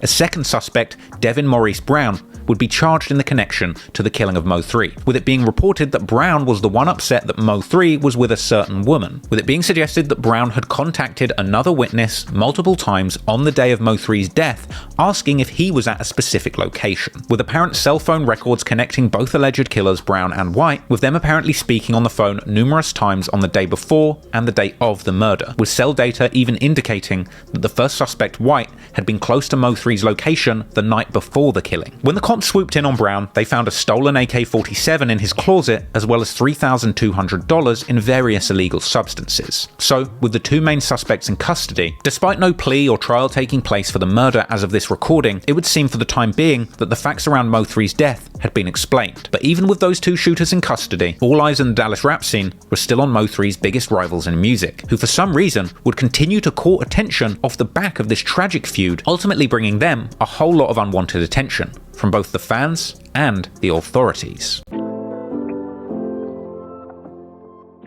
You would have thought that considering their biggest threat, Mo3 himself, no longer being alive, those people who he had issues with would finally be able to close the door on the drama that they had been involved in over the past few years. But sadly, this would not be the case. In April 2021, Mo3's manager Rainwater, who already having been assaulted numerous times for his affiliations to Mo3, would continue to be targeted, with a video circulating showing him being harassed at an airport. Look at him talking to them boys, telling on King Day, telling. Clubhouse. Let's go outside and fight, like I said. We're at the airport, but look, we gonna meet up. That's what I'm saying, it's outside. That's some police. On my mama, if we say meet up, you is not gonna text me back, you is not gonna meet up. Put on my child. On my child. Like, you say what? On my child. Say less. That video would circulate with a caption suggesting that the man filming was affiliated with Yella Beezy, and a post following the incident would see Rainwater atting Beezy himself, saying to stop sending people to harass him. Some months later, on July the 27th, 2021, Rainwater would appear on Say Cheese, suggesting that he believed Sean Cotton had hurt the Dallas rap scene by taking everything online. Let me tell you what happened Dallas, yeah. Let me tell you what happened Dallas. The 18 and Up Club and you. Oh. So any rapper in DFW right now go make a music and I gotta get it on Say Cheese. They don't do no hustle. You don't see, bro, when you came on the scene, you don't see no more posters, you don't see no more flyers, you don't see no more CDs, you don't see none of that because it's when I make a music, I gotta go to Say Cheese. If they go over there with you and then they be so excited, then they put everything on your shoulders and they sit in the house all day and just look at their phone and wait for you to post them. So when you stop posting them, it's like, what should I do? Man, Sean Cotton f***ed me over. No, you f*** yourself over because you don't get outside their house and grind for yourself. This was a much more generous way of putting it than some other people. Charleston White, who had been complaining about the violence in Dallas corrupting the youth from the very start, had suggested, as did other people, that Say Cheese had instigated the beef in Dallas by giving a voice to both sides of the war. You let Say Cheese trick you. That's exactly how Mo3 got killed. You wrong, Sean Cotton. Yeah, this is what they been telling me about. I said, man, watch him, he messy. That's how he got Mo3 killed. He got Mo3 killed. That's how Mo3 got killed. He the one started that. And Charleston White would never do another Say Cheese TV interview. Never. Say Cheese would deny this, saying that Mo3's friends and family all have love for him, also pointing out that the beef escalated when Roy Lee was killed, saying specifically that he didn't allow Roy Lee onto his platform to expose Yella Beezy when he was asked. The Mo3 didn't get real until Roy Lee died. Roy Lee wanted to do an interview with me, trying to expose Yella Beezy, and have I ever interviewed Roy Lee? No. I said I would never do that to Roy, to Yella Beezy. Say Cheese would also defend himself in an extensive interview on Vlad TV, saying that he tried to mediate the beef, but he couldn't make any progress. You know, a lot of people felt as though I let it on. I got on the phone with multiple guys like, yo, is there a way we can sit down? Could we do this? Could we do that? And I tried for months to hash it out and to get them to squash it. It just didn't happen. It was too late. Now, I personally don't agree with the idea that Say Cheese or any of the other interview platforms are responsible for escalating the violence. Say Cheese is really just trying to help the artists in his city promote their rap careers. And for every bit of disrespect that a rapper dishes out to an op in an interview on a major platform, that same rapper will go out of their way on their own Instagram pages dishing out 10 times the disrespect to the ops. But you never hear anybody saying that Instagram or Facebook are responsible for stoking violence and giving people on both sides of a war a platform. People want to call DJ Vlad the police. I think Mark Zuckerberg is the goddamn head of the FBI. Anyway, at a certain point, it gets absurd to blame Sean Cotton for the violence in Dallas, when Mo3 was all over Instagram and in his own music on all DSPs, mocking the ops for getting shot, begging them to slide, and mocking them for being scared to come outside, even in songs released after his death. Aside from the assailants that pulled the trigger, the next person who painted the biggest target on Mo3 was Mo3 himself, and his rivals in music who were all knowingly involved in escalating this feud from the streets into the music industry, even after the point where they all had too much to lose to continue beefing in this way. But strangely, even months and months after his death, Mo3's enemies would still feel the need to disrespect him in music. In August 2021, Trapboy Freddy releases his latest project, Distractions, featuring the incredibly disrespectful song titled Shirt, which he gleefully sung along to on Instagram Live. This was a diss song aimed at Mo3, all about killing him and putting him on a shirt, saying the stepper got stepped on and they turned Potato Head to a baked potato. He would reference fighting in Walmart and saying that Mo3 can't go shopping again now he's dead. He would mock the fact that Mo3's biggest song came out after his death, as well as flipping lyrics from Mo3's posthumous hit, saying that despite the song being called Outside, Mo3 was inside. He raps saying that Mo3 got left dead on the I-35 for dissing Beezy, and he referenced a shooting in traffic, saying he got caught slipping by that black Audi. He says that his ops will get hit for talking on social media, and that they will dig the dead body out the ground. He says every time something happens in the street, his ops rapped about it, and they died just for rapping about it, not living it. He referenced Beezy and his crew chasing down Mo3's manager, saying that he needed a new manager, and they hunted him down like an animal. Trapboy Freddy would defend his constant dissing of the deceased Mo3, telling Say Cheese of all people that Mo3 dissed him and his dead loved ones for years. So he's dissing him back, and he cannot let the hatred go. Some people felt like Trapboy, let it go. Like, let it go, bro. It's over. It's never can be let go. You know what I'm saying? Like, how could you let go of your partner? How could you let go of talking about your partner that was just dead? Like, how could you let go having to look out for your partner kids and like that? Talk to your partner and their mamas and you watching multiple people cry. That went on 3 years. I can't condone Freddy's actions, but this was a bit of an insightful moment, because it's really this mentality that got these young men stuck in a cycle of violence that's near impossible to stop. Whilst Mo3 was alive, he dished out a lot of pain, destruction, and death to his enemies, to the point where even his own death wasn't enough for his enemies to feel like they could move on. When things get this deep, and this many lives have been lost, you're looking at a lifelong feud that death doesn't even give you an escape from. But perhaps the one thing that Freddy had overlooked in his decision to keep dissing, even after his rival's death, was all the extra attention they'd got from the authorities as a result. Because only one day after Freddy's diss song released, Yella Beezy would find himself in hot water with the cops again, this time being pulled over by the cops who conducted a search of his car, finding a rifle and 400 grams of a controlled substance, with the suggestion at the time that this was lean, codeine-based cough syrup. But Beezy would later say that these supposed drugs were in fact just a bottle of hand sanitizer styled to look like prescription cough syrup, with Beezy later taking to the internet attempting to clear the record about the supposedly false drug charge. Jail got arrested for hand sanitizer, not no drugs, bro. Let me tell you how desperate they is just for making an arrest. Like, the homie got a brand of hand sanitizer that look like drink, but it say hand sanitizer on her. You know, just like how girls got the eyelashes in the pill jar, but she got hand sanitizer in a drink bottle, and it say hand sanitizer on her. Police weren't trying to hear it. They thought I was trying to cover up everything. Like, so they took me to jail over hand sanitizer, and the only reason they were charged me with the guns is because of the drug. You know what I'm saying? So they got to run labs and everything, so that's why they charged me with it. With a felony right now, it's an unknown felony or whatever that is, so that's why I went to jail.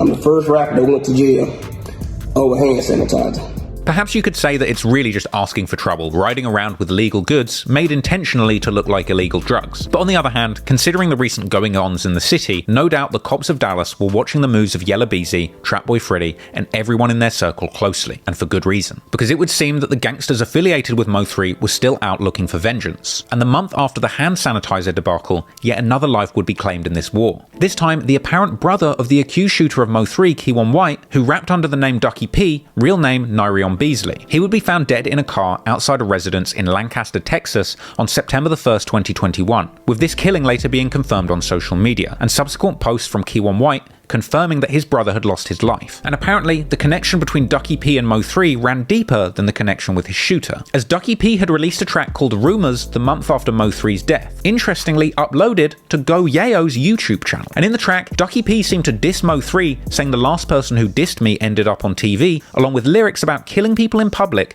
and running down on ops in skinny jeans, which could well be a direct reference to the outfit that Mo3's killer was wearing at the time of the shooting. The track was essentially Ducky P responding to rumors that he'd been involved in the killing of Mo3. The track not only had his brother, Mo3's accused killer Keywan White, dancing right next to him, but as he raps lyrics about bailing his shooters out, he shows on screen an image of his brother's arrest record. Strangely, after the killing of Ducky P, footage then circulated showing Mo3 in the background of an old Ducky P music video shoot. It really seemed like Mo3's death had cast a dark shadow over the city of Dallas, and this cycle was sadly showing no signs of ending. And at this point, one man had truly had enough: our old friend Charleston White, who had spent many hours on the internet ranting about the damage that gangster rappers had done to his community, famously going on the internet and wishing death on all gang members. Death to all GDs and BDs. May they all die like King Von. May they all die like Drakeo the Ruler. May they all die like Nipsey Hussle in vain.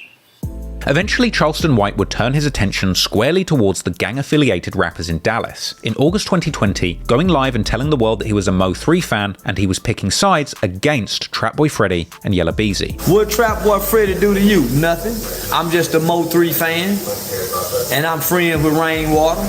I'm a Mo3 fan, and I'm taking sides now. Ain't nobody riding for Mo3, so I'm riding for Mo3.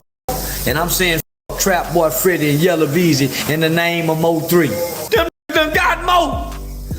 On clip. Mo3 on mine. Man, I'm mad the motherfucker. Long live 3. City of Dallas been dead since Mo dead. Y'all done took the life away and killed Mo3. I'm mad the motherfucker every time I pass by that motherfucker highway and this will celebrate. You Trapboy Freddy. You a straight up. You in Yella Beezy. Look what happened to you. Was cursed. I told you when Mo3 died, you would go be cursed. Your careers was go drown and die. And he would go on to tell his followers on social media that he was willing to put the police on the likes of Trapboy Freddy and to put a stop to any illegal activities going on in his studio. Make me mad, Trapboy. I'll find out every goddamn dope spot you got and shut that down. You better shut your up, little boy. Put the police on every last one of you goddamn. You better shut your up, Trapboy Freddy. Your weed houses gonna get shut down. I don't give a damn about no shooters. Shooters get arrested too. Hell, you talking about? I shut them weed houses down, Trapboy. All that dope and weed y'all selling over there. I know which FBI agents to call to put on your mother where you don't get out of jail, boy. Let him say my name again out of Oak Cliff, Trapboy. I'm shutting that down.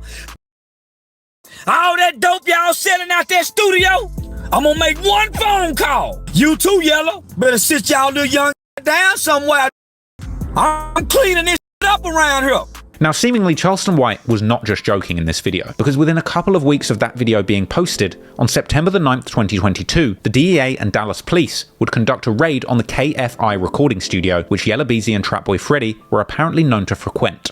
The DEA raided a popular recording studio, KFI, that brings in some of the top rappers in the nation. A lot of local rappers, a lot of famous rappers from other states. We done linked up with a lot of different people here. This is video from inside the studio from a recent WFAA interview. The raid caught some in the industry by surprise. We do have a drug sales problem in our city. And unfortunately, those individuals are often involved with firearms as they're engaging in drug sales. One of the owners of the KFI studios, Nico, told us the people involved were patrons and tenants of the building and did not involve the owners. He said no KFI management or owners were involved in illegal activity. None of us have been placed under arrest or investigation. Following the raid, more footage circulated showing the studio destroyed. Apparently, 8 other locations around Dallas had been raided, with the cops confiscating drugs and guns. And while reports circulated that the police had been conducting a months-long investigation into the matter, soon after the news broke, Charleston White would take to social media once again, taking credit for the studio raid and threatening to take further action against rappers causing crime in his city. Yeah, seeing the FBI raid his spot, I love it. I told that I was sending the FBI to his motherfucking house. You think we gonna let them keep selling them pressed up fentanyl pills around here? Nah, we shutting this down. You say great police work today. Great police work today to my guys, man. I'll say. Look, I definitely don't agree with everything Charleston White says, and his methods of getting attention certainly rub some people up the wrong way. But at the end of the day, he just represents one of, I'm sure, many people in the Dallas community who are fed up with the years of drugs and violence. And I'm sure there's dozens of people like him, perhaps less vocal on social media, who are doing the same thing, putting in a tip to the cops and trying to improve things in their community. A lot of people like to blame music for gang activity and crime. Hell, some of the really stupid people like to blame the likes of Say Cheese, DJ Academics, Adam22, or even me for raising awareness about the issues going on in the streets and behind the music. But at the end of the day, the individuals responsible for crime in a location where crime is abundant are the criminals themselves and the authorities responsible for policing this community. Let's be real. Mo3 clearly had a death wish if you go by many of the statements that he made in his life where he incited violence against others and himself. He left behind an incredible catalogue of inspiring music, but also a lot of hateful rhetoric and anger towards the other young men in his city. Clearly Mo3, Yella Beezy, Trapboy Freddy, and Go Yayo didn't get dealt a fair hand in life. They were born into situations and areas infested with gang activity, crime, and disadvantage. And that's not their fault. The system failed them, and they started life at the bottom of an uphill struggle. But their disadvantage doesn't absolve them of all wrongdoing. Once Mo3 became a famous millionaire off of music, he really should have focused on the blessings he had, rather than continue to indulge in and encourage the gang activity of his dark past. It seems like he really forgot those wise words of his father, who told him in jail at the very start, just focus on making music about the life you lived, and don't continue living it. Mo3 truly had a chance to break the cycle, but unfortunately, just like Roy Lee, his pride seemed to get the better of him, where he simply couldn't leave the past where it was. Dallas is a big enough city for more than one big name rapper to exist, but clearly the pain of the past ended up holding everybody back. And even after the death of their biggest rival, it seemed that Yella Beezy and Trapboy Freddy couldn't even move forward from the past positively too. And unfortunately now the added attention that they're getting from the authorities threatens to see them losing everything that they've been working so hard for. And sadly, if they just continue to perpetuate the idea that they're the biggest gangsters in the Dallas music scene, it wouldn't surprise me if the feds come down on the entire operation with a big RICO case, taking down their entire business, legal or otherwise. Unfortunately, this story is another case of young men starting out life rough and struggling to shake off the baggage of that past when they finally have a chance to break the cycle. I hope this video serves as a lesson to anyone going through hard times, that you can make something of yourself and turn these situations around. But when you do, make sure you don't let that past drag you back to the bottom or put you in an early grave. Because no matter where you come from or what you've been through, you have the potential to become whatever you want to be, for better or for worse. I hope you learned something from this story. I certainly did. And rest in peace to everybody who lost their lives in the Dallas rap community.